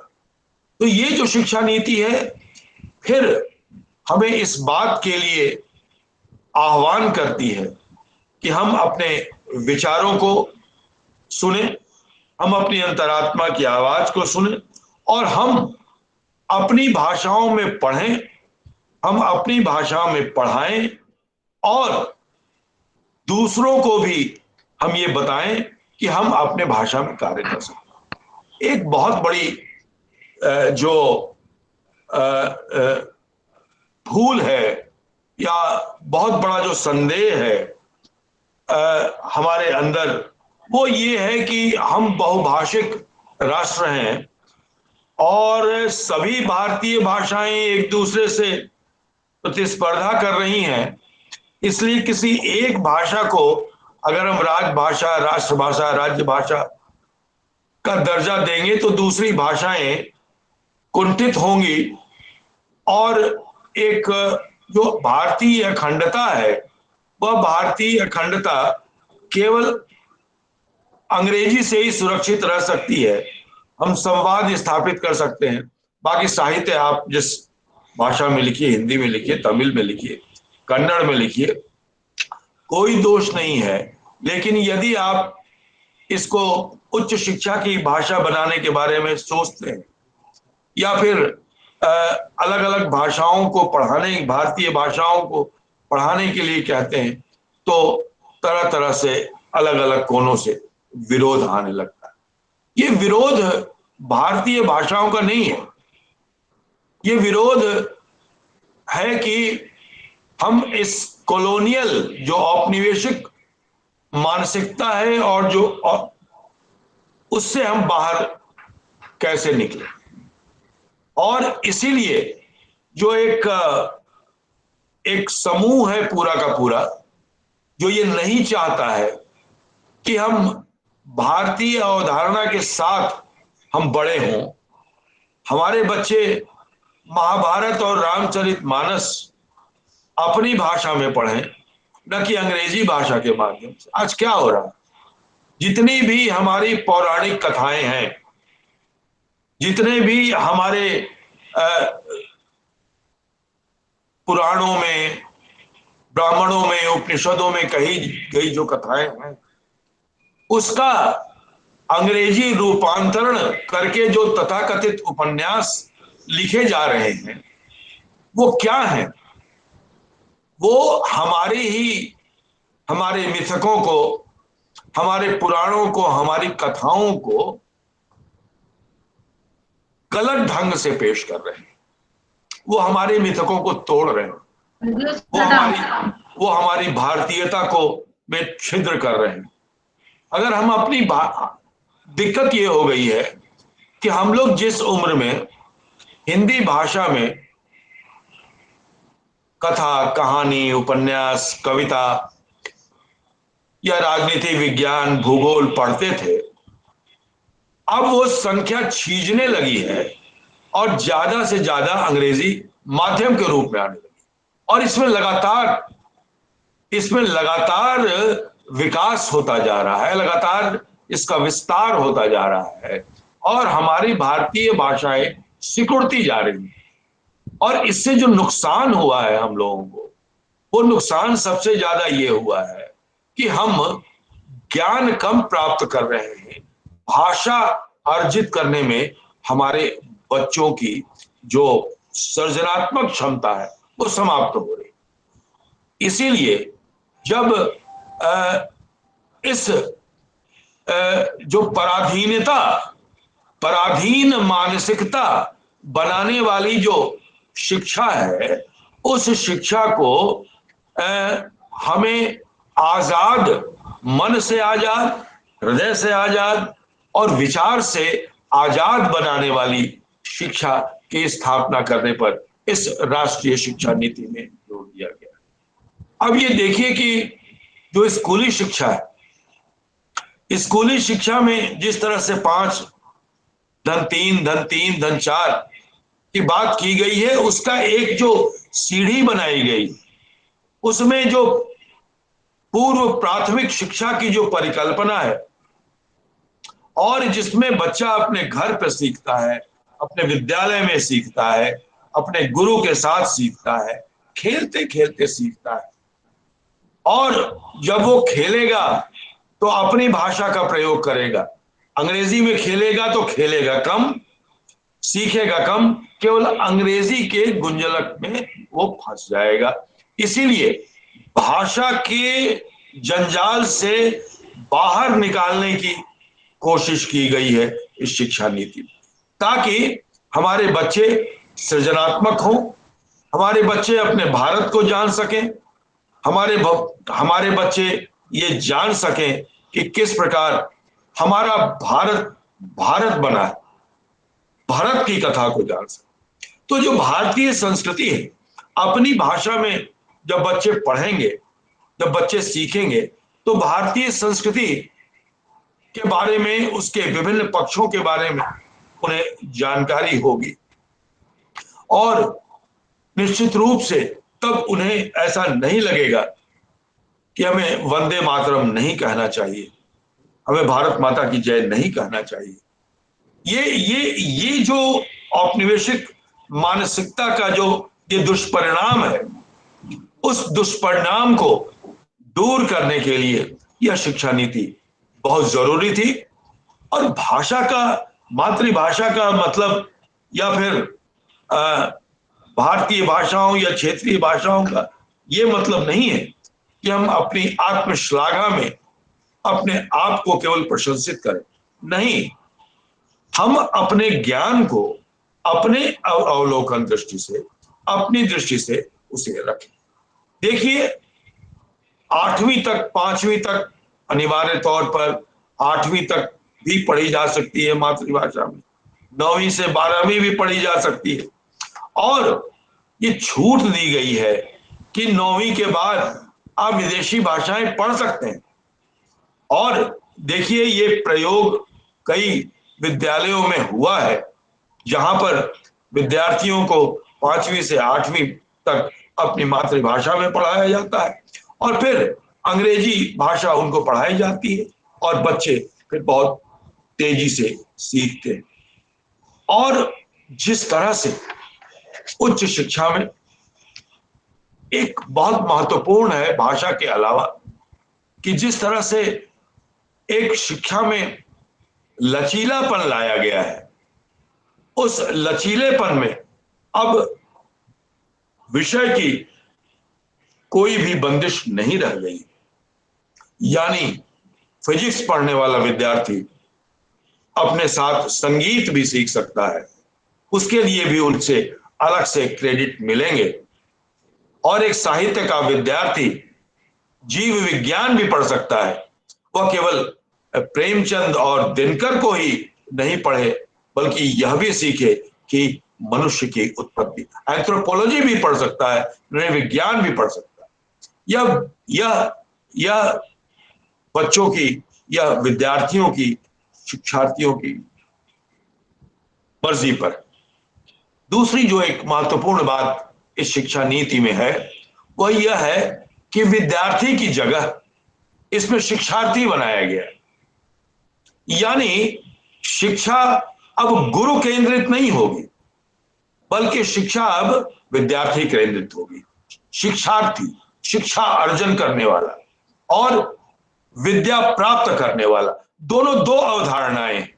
विद्या प्राप्त करने वाला यानी गुरु से जो ग्रहण कर रहा है, और शिक्षार्थी, शिक्षा अर्जित करने वाला जो खुद शिक्षा अर्जित कर रहा है। यानी अब इस शिक्षा नीति में इंफॉर्मेशन एंड टेक्नोलॉजी, जो प्रौद्योगिकी है, सूचना प्रौद्योगिकी, उस पर बहुत बल दिया गया है। और जो परंपरागत शिक्षा है, दूर शिक्षा है, ऑनलाइन एजुकेशन है, और जो क्लासरूम में जिस तरह से हम लोग पढ़ाते हैं, उसकी सीमाएं अब टूट रही। अब एकम एक हो रहा है। अब कोई शिक्षक केवल कक्षा में पढ़ाकर ही पूर्ण शिक्षक नहीं हो सकता है। उसे कंप्यूटर फ्रेंडली होना होगा, उसे ऑनलाइन टीचिंग की जानकारी होनी होगी, और उसे दूर शिक्षण के माध्यम से, जो पुस्तकों के माध्यम से जो विद्यार्थियों तक पहुंचा जाता है, मल्टीमीडिया अप्रोच, उसके तहत उसके साथ विद्यार्थियों के पास पहुंचना पड़ेगा। यानी यह शिक्षा नीति नवोन्मेषी शिक्षा पद्धति है और इस नवोन्मेषी शिक्षा पद्धति में विभिन्न धाराओं की शिक्षा पद्धति एक त्रिवेणी बनेगी। इसमें ऑनलाइन भी है, डिस्टेंस एजुकेशन भी है और परंपरागत क्लासरूम टीचिंग भी है। तो ये जो त्रिवेणी बनी है इस शिक्षा नीति में, और इस त्रिवेणी में जो सबसे महत्वपूर्ण है वह है कि अपनी भाषा में अध्ययन करना है। तो इसलिए ये बहुत महत्वपूर्ण है। इस पर केवल हम लोग बहस करके नहीं रह जाए, केवल बात विचार करके नहीं रह जाए, इसके महत्व पर विचार करें, लेकिन जो इसको लागू करने की जो चुनौतियां हैं उस चुनौतियों को भी हम नहीं भूलें। जिस तरह से अभी जो पब्लिक स्कूल्स, मिशनरी स्कूल्स, अंग्रेजी स्कूल्स का बोलबाला है, उसको कैसे हम भंग करेंगे? जब तक राज्य और केंद्र सरकार ये दोनों मिलकर आपस में एक साथ राजनीति से ऊपर उठकर हम अपनी शिक्षा व्यवस्था को, क्योंकि शिक्षा व्यवस्था आप जानते हैं कि ये कंकरेंट लिस्ट में है, तो इसमें राज्य की भी उतनी ही भूमिका है, केंद्र की भी उतनी ही भूमिका है। तो दोनों को मिलकर इस बात के संदेह से मुक्त होकर कि हिंदी मजबूत हो जाएगी या तमिल मजबूत हो जाएगी या बांग्ला कमजोर हो जाएगी, अगर इस तरह की हम बातें करेंगे तो फिर अंग्रेजी हावी रहेगी। याद कीजिए कि सोमनाथ का मंदिर लूटा गया, लेकिन किसी ने प्रतिरोध नहीं किया, क्योंकि सबको अपनी अपनी पड़ी थी। राष्ट्रकूट थे, चालुक्य थे और बहुत बड़े बड़े राजा थे उस समय, मजबूत राष्ट्र, छोटे छोटे राज्य, बड़े बड़े राज्य थे, किसी ने उसका विरोध नहीं किया। और इस तरह हम बार बार लूटे गए, कभी भाषा के नाम पर, कभी अस्मिताओं के नाम पर। तो यदि हम अपनी अस्मिता के बारे में केवल सोचेंगे, मैं ये सोचूंगा कि केवल बिहार ही मेरा है, कोई सोचेगा कि केवल उत्तर प्रदेश उसका है, मध्य प्रदेश उसका है, तमिलनाडु उसका है, तो हम भारत की अखंडता को सुरक्षित नहीं रख कर पाएंगे। फिर चीन हमारे ऊपर हमला करेगा। हमें अपनी अस्मिता को सुरक्षित करने के लिए अपनी राजनीतिक प्रतिबद्धता से ऊपर उठकर हमें तमाम भाषाओं को एक साथ लेकर हमें इस बात का संकल्प करना होगा कि जो शिक्षा नीति बनाई गई है उसका उद्देश्य क्या है। उसका उद्देश्य है भारत को मजबूत बनाना, उसका उद्देश्य है भारत में सृजनात्मकता को बढ़ावा देना, एक निर्मिति, भारत के राष्ट्र की मजबूत निर्मिति करना और सबको एक साथ लेकर चलना।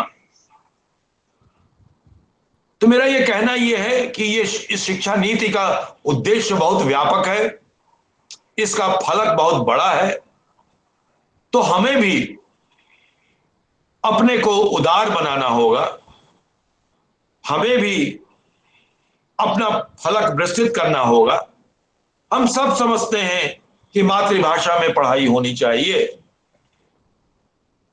हम सब जानते हैं कि हमारे बच्चे मातृभाषा में पढ़ेंगे तो बेहतर पढ़ेंगे, लेकिन हम अंग्रेजी पढ़ाने के लिए जाते हैं क्योंकि लगता है कि अंग्रेजी में नहीं पढ़ाएंगे तो हमारे बच्चे पीछे रह जाए। इसके लिए हम सबको एक साथ प्रयास करना है। केवल एक व्यक्ति के करने से ये नहीं होगा। अगर एक व्यक्ति के करने से ये होना होता तो ये कब का हो गया होता। इसीलिए हमारे माननीय प्रधानमंत्री जी ने जो हमें मार्ग दिखलाया है, जो ये शिक्षा नीति उनके नेतृत्व में हमारे सामने आई है, जिस प्रकार से उनके नेतृत्व में हमारा राष्ट्र मजबूत हो रहा है, ये शिक्षा नीति हमारे उस राष्ट्र को मजबूत करने का एक प्रतिज्ञा है, और ये प्रतिज्ञा हम सबको लेनी चाहिए कि हम यहीं अपनी शिक्षा को इतनी मजबूत बनाएं कि हमारे बच्चों को अमेरिका जाकर, इंग्लैंड जाकर शिक्षा ग्रहण न करना पड़े, बल्कि जिस तरह से देश विदेश से हमारे यहाँ विद्यार्थी शिक्षा ग्रहण करने आते थे, नालंदा हो, विक्रमशिला हो, तक्षशिला हो, तो फिर से हमारे यहाँ उस प्रकार की शिक्षा व्यवस्था विकसित की जाए कि हमारे यहाँ लोग पढ़ने के लिए आए, न कि हम दूसरों के यहाँ पढ़ने जाएं। लेकिन ये तभी होगा जब हम अपनी बात करेंगे। अगर दूसरों की नकल करते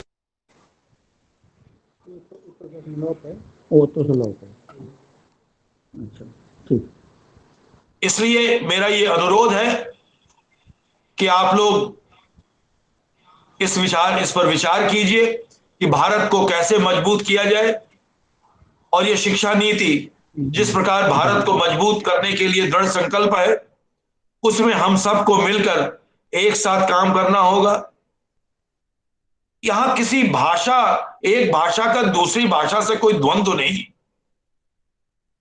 बल्कि हमें अपनी अस्मिता, अपनी भारतीयता, अपनी राष्ट्रीयता को पहचानना है, और हमें मजबूत बनना है, और हम मजबूत बनेंगे अपनी भाषा के माध्यम से। और समग्र रूप से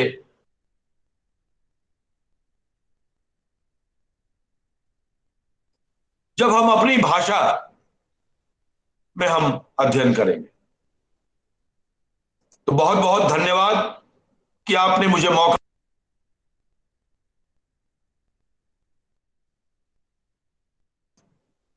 सबसे बड़ी बात यह है कि मैंने अपनी अल्प बुद्धि में जो बात कही, अगर कोई प्रमाद हो गया हो तो क्षमा करेंगे विद्वज्जन की इस गोष्ठी में। लेकिन मुझे यह लगता है कि यदि ये शिक्षा नीति को कार्यान्वित करने के लिए हम सब लोग एक साथ कृत संकल्प हों, तो निश्चित रूप से एक मजबूत राष्ट्र का हम निर्माण कर सकते हैं। एक बार पुनः मैं धन्यवाद देता हूं, आभार प्रकट करता हूं महाराजा लक्ष्मेश्वर सिंह महाविद्यालय के कुलपति को, डॉक्टर सतीश सिंह को, कि उन्होंने मुझे यह मौका दिया कि मैं शिक्षा नीति पर कुछ बातें आपके सामने रख सकूं। बहुत बहुत धन्यवाद, शुक्रिया।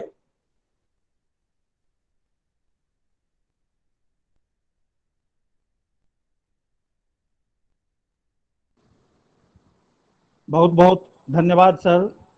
राष्ट्रीय शिक्षा नीति 2020 में भाषा को लेकर जो प्रावधान किए गए हैं, उनका निहितार्थ क्या है, उस पर आपने बड़े विस्तार से हम लोगों को समझाया, हम लोगों का मार्गदर्शन किया, और आपने बताया सर कि यह राष्ट्रीय शिक्षा नीति में भाषा को लेकर के जो प्रावधान किए गए हैं, वे वस्तुतः देश को औपनिवेशिक मानसिकता से मुक्त कर उसमें स्वावलंबन और स्वाभिमान की चेतना जागृत करने का प्रयास किया गया है। और एक बड़े महत्वपूर्ण बिंदु की ओर आपने सर हम लोगों का ध्यान खींचा कि राष्ट्रीय शिक्षा नीति में भाषा को लेकर जो व्यवस्था की गई है, उसको लेकर भारतीय भाषाओं में आपसी मतभेद समाप्त होना चाहिए, एक सामंजस्य और सौहार्द कायम होना चाहिए, तभी एक सशक्त राष्ट्र की नींव हम रख सकते हैं। आपका बहुत बहुत धन्यवाद सर, बहुत बहुत आभार मार्गदर्शन के लिए, इतने सुंदर विद्वत्तापूर्ण उद्बोधन के लिए। महाराज लक्ष्मेश्वर सिंह मेमोरियल महाविद्यालय परिवार की ओर से मैं कृतज्ञता ज्ञापित करता हूं। और अब अध्यक्षीय उद्बोधन के लिए मैं बड़े आदर के साथ आदरणीय डॉक्टर चंद्रभानु प्रसाद सिंह को आमंत्रित करता हूं। जैसा आप सभी जानते हैं कि डॉक्टर चंद्रभानु प्रसाद सिंह ने हाल ही में ललित नारायण मिथिला विश्वविद्यालय के विश्वविद्यालय हिंदी विभागाध्यक्ष का निर्धारित कार्यकाल पूरा किया है और अपने 3 वर्षों के कार्यकाल में सर ने किस प्रकार अपने विभाग को ही नहीं, हिंदी दरभंगा के हिंदी समाज को एक नई ऊंचाई दी है, एक नई गरिमा दी है। और हमारा महाविद्यालय सर के प्रति विशेष आभारी है, क्योंकि हमने जब भी सर को याद किया है, जब भी हमें आवश्यकता महसूस हुई है, उनका आशीर्वाद, उनकी प्रेरणा, उनका मंतव्य, उनका मार्गदर्शन हमें प्राप्त होता रहा है। और आज पुनः अध्यक्षीय उद्बोधन के हमारे अनुरोध पर वे हमारे बीच में हैं। मैं सर से अनुरोध करता हूं कि अध्यक्षीय उद्बोधन से हमें उपकृत करें। आदरणीय प्रोफेसर चंद्रभानु प्रसाद सिंह। धन्यवाद सतीश जी। अनुपस्थित रजनीश कुमार जी,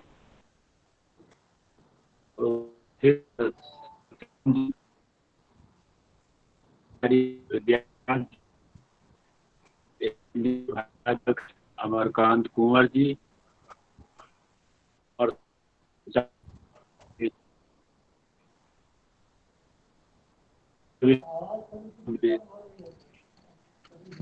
आवाज थोड़ी कट रही है सर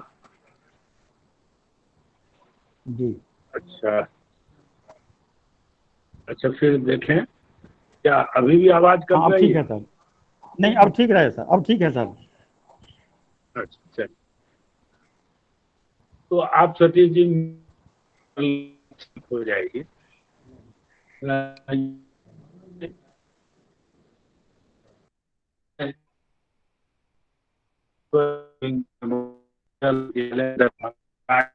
विद्यानाथ जी, अमरकांत कुंवर जी और सतीश जी को बधाई दूंगा।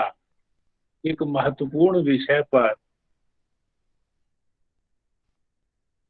किया और उसमें इस देश के 2 महत्वपूर्ण विद्वानों की आपने सहभागिता सुनिश्चित कर दी। ये बड़ी उपलब्धि है और ये दोनों मान्य विद्वान, माननीय कुलपति रजनीश कुमार शुक्ल जी और माननीय समकुलपति प्रोफेसर सत्यकाम जी के व्याख्यानों को अगर मिला दें तो नई शिक्षा नीति की एक मुकम्मल तस्वीर उभरती है। से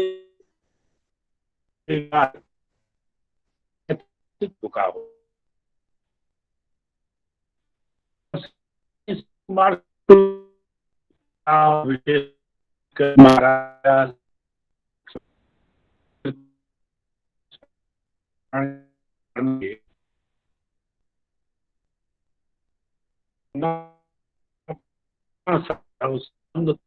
किया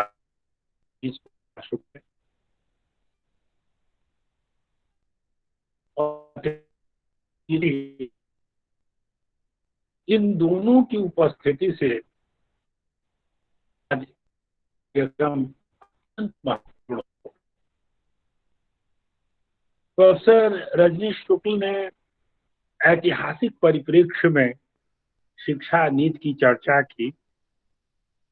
मैकाले और राधा कृष्णन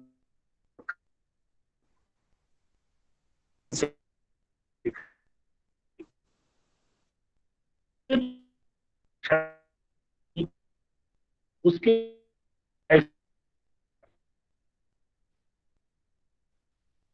उन्होंने ये ठीक ही कहा कि राष्ट्रीय जीवन का विकास राष्ट्र की भाषा में ही संभव है और ये बात है यानी रूस का नाम नहीं,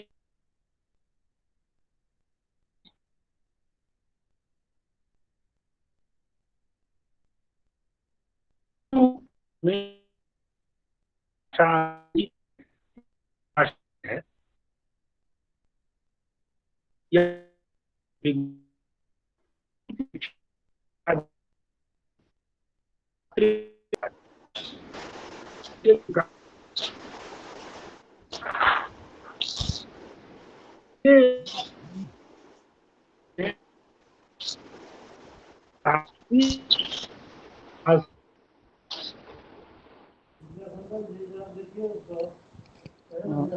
विद्याशंकर जी जरा देखिए, सर की आवाज कट रही है। सर के यहाँ नेटवर्क वीक है, जिसके कारण सर की आवाज अच्छा। जो प्रॉपर नहीं आ पा रही है।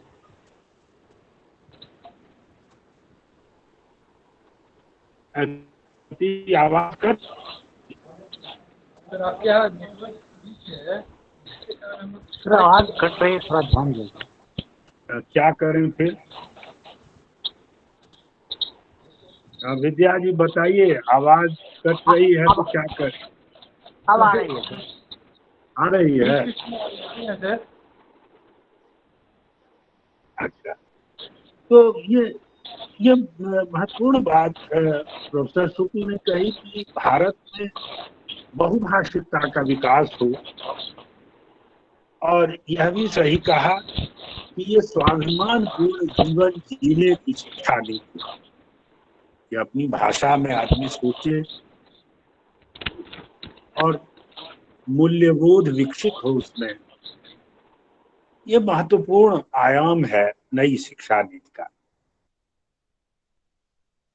और जो शेष रह गया उसकी पूर्ति प्रोफेसर सत्यकाम ने अपने व्याख्यान में की, और उन्होंने ठीक ही कहा कि यह शिक्षा नीति यदि आजादी के तुरंत बाद आ गई होती तो कई समस्याएं जो आज दिखाई पड़ती हैं वो शायद नहीं उभरती। यह भी ठीक कहा कि पहले की शिक्षा नीति उधार की शिक्षा नीति रही है, और यह शिक्षा नीति भारतीयता की भूमि पर अवस्थित है। चाणक्य के चिंतन का स्मरण किया, साथ ही लिच्छवी गणतंत्र की ओर दृष्टिपात करने की वकालत की बनिस्बत की हम ब्रिटिश संसद को देखें, और भारतीयता की गर्वानुभूति की बात की। और यह भी सही कहा प्रोफेसर सत्यकाम ने कि जो औपनिवेशिक मानसिकता है यह सबसे बड़ी बाधा है। यह अंग्रेजी भाषा अर्जित करने में बच्चों की सृजनात्मकता समाप्त हो जाती है, और नई शिक्षा नीति में जिस शिक्षार्थी की चर्चा की गई है उसकी उस नवोन्मेषी शिक्षा पद्धति की किंचित विस्तृत व्याख्या सत्यकाम जी ने की है। वो सर्वथा बधाई के पात्र हैं कि उन्होंने नई दृष्टि से, मौलिक दृष्टि से इस नई शिक्षा नीति पर विचार किया है। और ये जो मातृभाषाओं में शिक्षा की बात है, ये दरअसल ये मनोवैज्ञानिक दृष्टि से भी महत्वपूर्ण है कि ये नए सिद्धांत को आत्मसात करने के लिए मातृभाषा ही सर्वश्रेष्ठ माध्यम है। और भारत ने बहुत पहले लिखा था कि निज भाषा उन्नति है, सब उन्नति को मूल, बिन निज भाषा ज्ञान के मिटे नहीं उसूल। और उस समय, बल्कि बहुत पहले 2 मार्च 1898 को ही युक्त प्रांत के गवर्नर सर एंटनी मैकडॉनल्ड को महामना मदन मोहन मालवीय ने एक स्मृति पत्र सौंपा था। वो महत्वपूर्ण स्मृति पत्र है जिसमें उन्होंने मातृभाषा में शिक्षा की मांग की थी। और बाद में जितनी समितियां बनी, वो चाहे राधा कृष्णन समिति हो या काका कालेलकर समिति हो या कोठारी कमीशन हो या 1986 की नई शिक्षा नीति हो, ये तमाम जो शिक्षा नीतियां रही या संस्थाएं इस भाषा शिक्षा देने की बात कही गई, लेकिन आज तक वही ढाक के 3 पात है। किसी ने भी यह नहीं कहा 2 मार्च 1898 के स्मृति पत्र से लेकर नई शिक्षा नीति 2020 तक किसी ने नहीं कहा कि अंग्रेजी में शिक्षा दी। सबों ने कहा कि मातृभाषा में शिक्षा देनी चाहिए, और इसके बावजूद अंग्रेजी है। उच्च शिक्षा की भाषा अंग्रेजी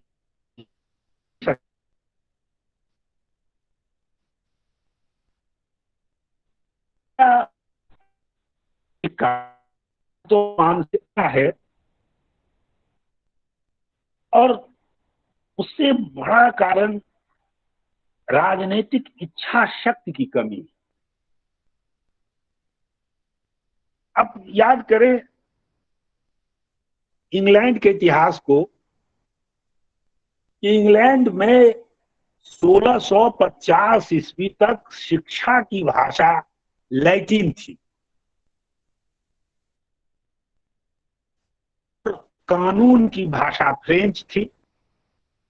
22 नवंबर 1650 को ब्रिटेन की संसद ने तय किया कि 1 जनवरी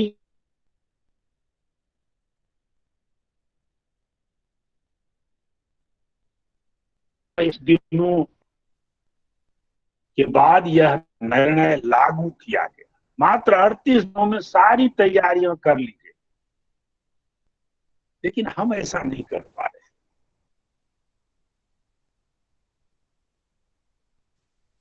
दूसरे के हम कहते कुछ हैं, करते कुछ और हैं। हमारी मंशा बहुत स्पष्ट नहीं रही। अब जो नई शिक्षा नीति के कई आयामों की चर्चा रजनीश जी ने भी की और सत्यकाम जी ने भी, लेकिन नई शिक्षा नीति से स्वायत्तता का एक स्वर निकलता है। वो प्रछन्न है, लेकिन उसे समझने की जरूरत है। और स्वायत्तता के आवरण में निजीकरण है। विदेशी विश्वविद्यालयों के प्रवेश की अनुमति है। एक साथ देशी और विदेशी विश्वविद्यालय होंगे। अब जो 3 तरह के विश्वविद्यालय बनाए गए हैं, जो उनकी कोटियां निर्धारित की गई हैं, उसमें प्रथम कोटि का विश्वविद्यालय है जो शोध का विश्वविद्यालय होगा, गुणवत्तापूर्ण शोध। और उसमें कहता है कि उसको स्वायत्तता दी जाए, वित्तीय स्वायत्तता। स्वायत्तता अंततः वित्तीय स्वायत्तता पर जाती है। जब संस्थाएं स्वायत्त होंगी, वित्तीय प्रबंधन करना होगा, तो वित्त के लिए वो सारे जुगाड़ किए जाएंगे जो उसके लिए अनिवार्य होंगे।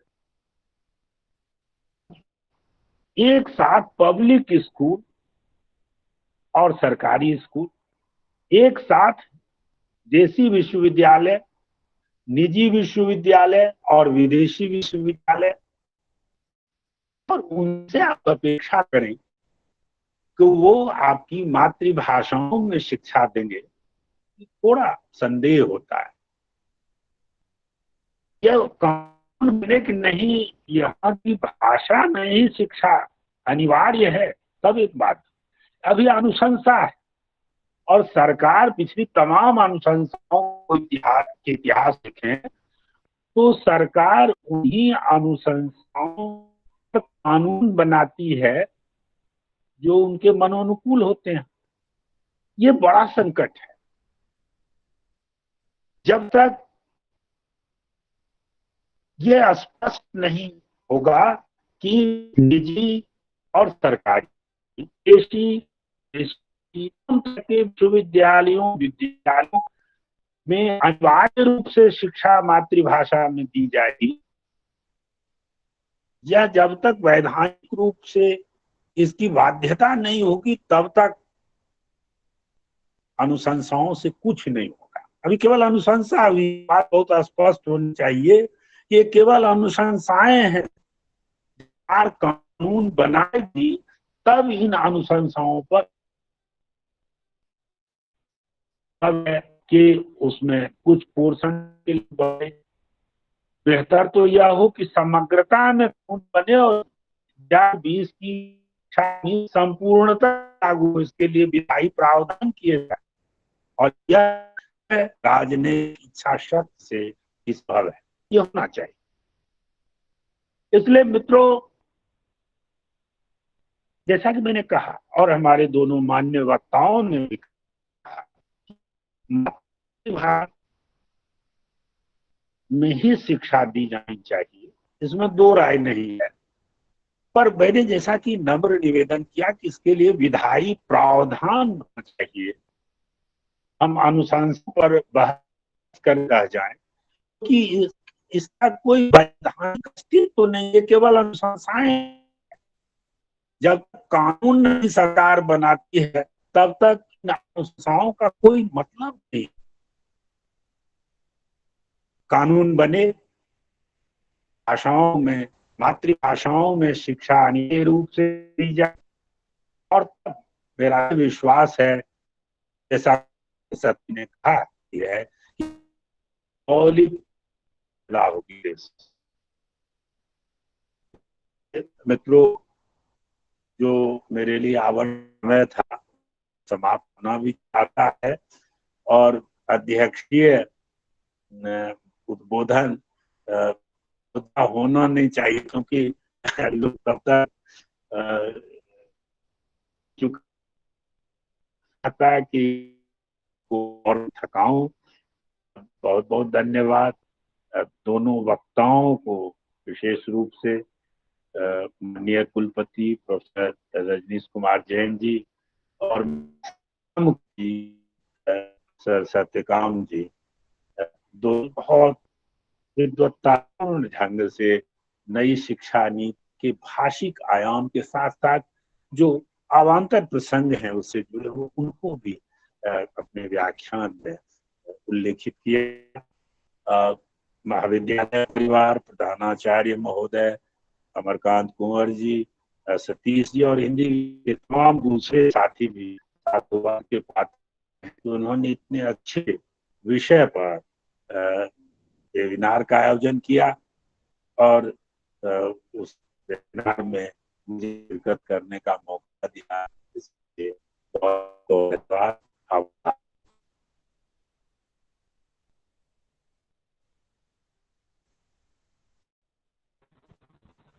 बहुत बहुत धन्यवाद सर, बहुत बहुत आभार। आज के इस हमारे आयोजन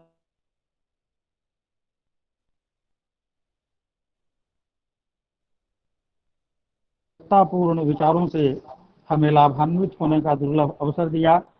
मैं पुनः पुनः आपके प्रति अपना आभार व्यक्त करता हूं सर। और अब मैं अपने महाविद्यालय के हिंदी विभागाध्यक्ष डॉक्टर अमरकांत कुंवर जी से अनुरोध करता हूं कि वे कृपया धन्यवाद ज्ञापन करें। डॉक्टर अमरकांत कुंवर।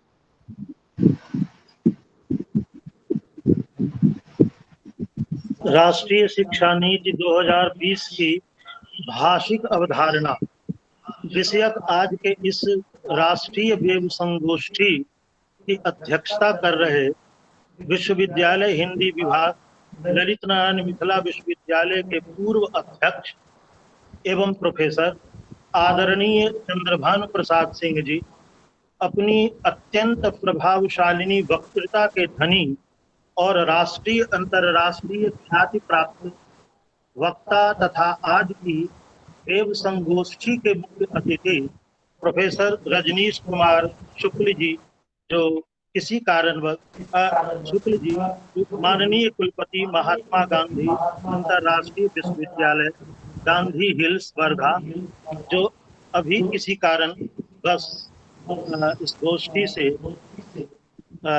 दूसरी गोष्ठी में पदार्पण कर चुके हैं।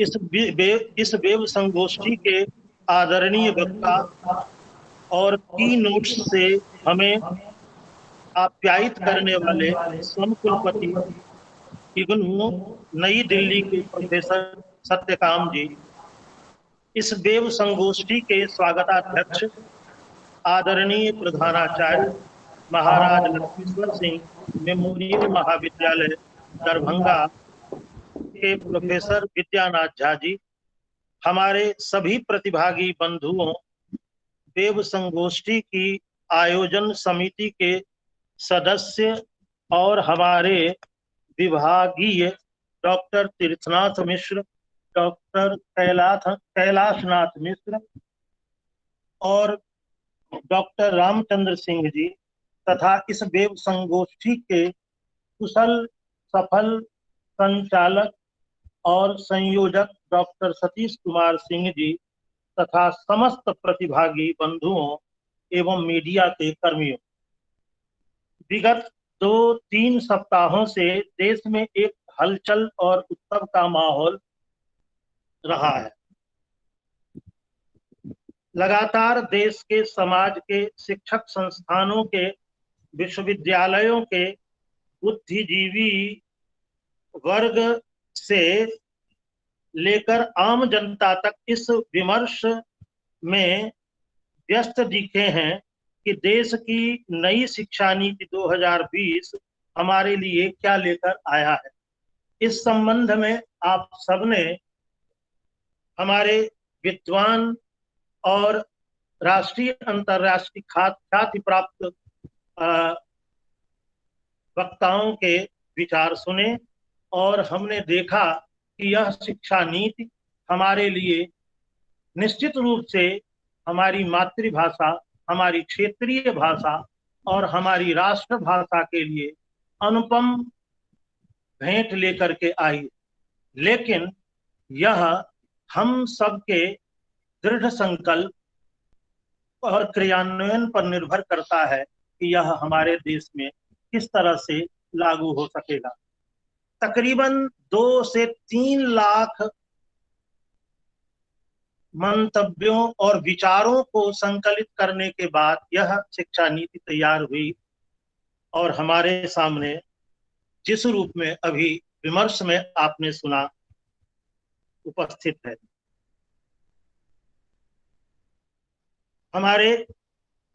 हम इस प्रसंग में हमारे इस गोष्ठी में आए तमाम विद्वानों, प्रतिभागियों, मीडिया कर्मियों और सहयोगियों के प्रति हम निश्चित रूप से आभारी हैं। हम विशेष रूप से आभारी हैं माननीय कुलपति महात्मा गांधी अंतर्राष्ट्रीय विश्वविद्यालय वर्धा के प्रोफेसर रजनीश कुमार शुक्ल, जो इस सभा के मुख्य अतिथि भी हैं। हम उनके प्रति अत्यंत आभारी इसलिए भी हैं कि उन्होंने अपने व्यस्ततम कार्यक्रमों से समय निकालकर हमारी इस वेब गोष्ठी में सम्मिलित हुए और अपने ज्ञानवर्धक व्याख्यान से हमें आप्यायित किया। हम आभारी हैं प्रोफेसर सत्यकाम, आदरणीय समकुलपति इग्नू नई दिल्ली के, जिन्होंने वेब संगोष्ठी में अपने महत्वपूर्ण व्याख्यान से और नई शिक्षा नीति 2020 की भाषिक अवधारणा को स्पष्ट करने में हमारे समक्ष उन्होंने एक मौलिक व्याख्यान दिया। आज के राष्ट्रीय शिक्षा नीति 2020 की भाषिक अवधारणा विषयक वेब संगोष्ठी की अध्यक्षता कर रहे आदरणीय प्रोफेसर चंद्रभानु प्रसाद सिंह, पूर्व विश्वविद्यालय हिंदी विभागाध्यक्ष लौना मिथिला विश्वविद्यालय दरभंगा के, हम अत्यंत आभारी हैं कि इस वेब संगोष्ठी के लिए इतना समय निकाला और नई शिक्षा नीति की भाषिक अवधारणाएं स्पष्ट करने की कोशिश की।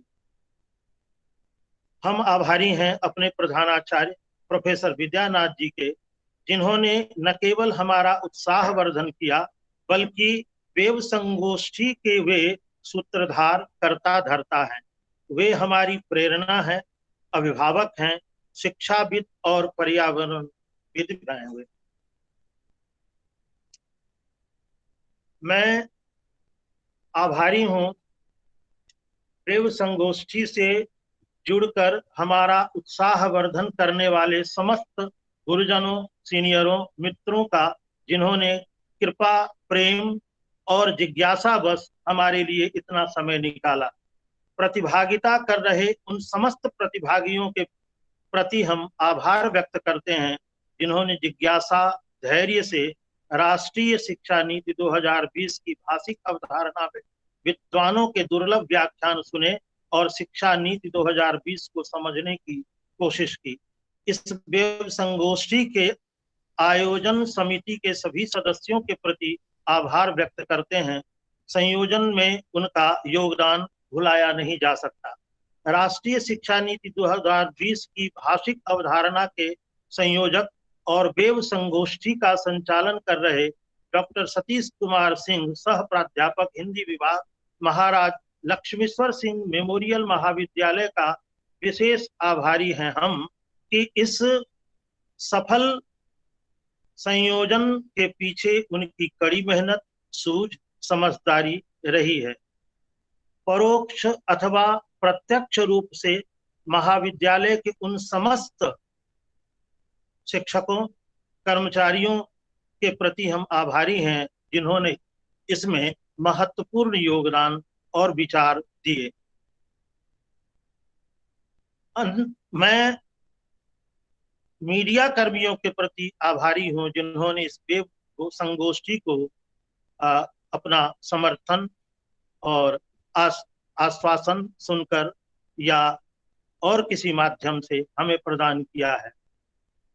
अंत में आप सब इस वेब संगोष्ठी में विद्याशंकर जी को, तकनीकी सहयोगी, मैं विद्याशंकर जी को धन्यवाद देता हूं कि वे हमारे इस वेब संगोष्ठी के तकनीकी पक्ष का बखूबी ध्यान रखा और सफलतापूर्वक इस गोष्ठी को संपन्न करने में हमें योगदान दिया है। मैं अंत में आप सब से इस वेब संगोष्ठी में सम्मिलित होने के लिए बहुत बहुत धन्यवाद देता हूँ। आप सबका पुनः फिर से धन्यवाद।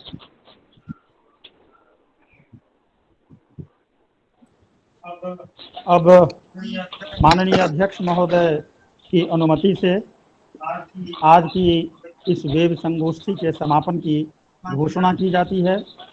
आप सबका पुनः पुनः बहुत बहुत धन्यवाद, आभार, प्रणाम। आप सभी प्रतिभागियों को बताया जाता है कि आप लोगों को फीडबैक फॉर्म भरने की जरूरत नहीं है। सभी प्रतिभागी जिन्होंने रजिस्ट्रेशन कराया था और वेबिनार में सम्मिलित हुए हैं, उन सभी को सर्टिफिकेट भेजा जाएगा। धन्यवाद। Thank you sir. ठीक, नमस्कार। Thank you sir, thank you.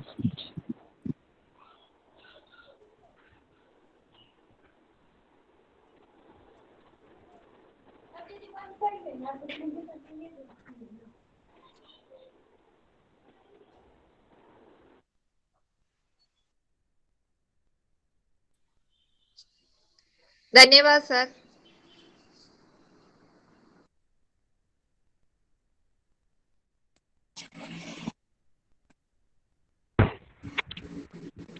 बहुत बहुत धन्यवाद सर।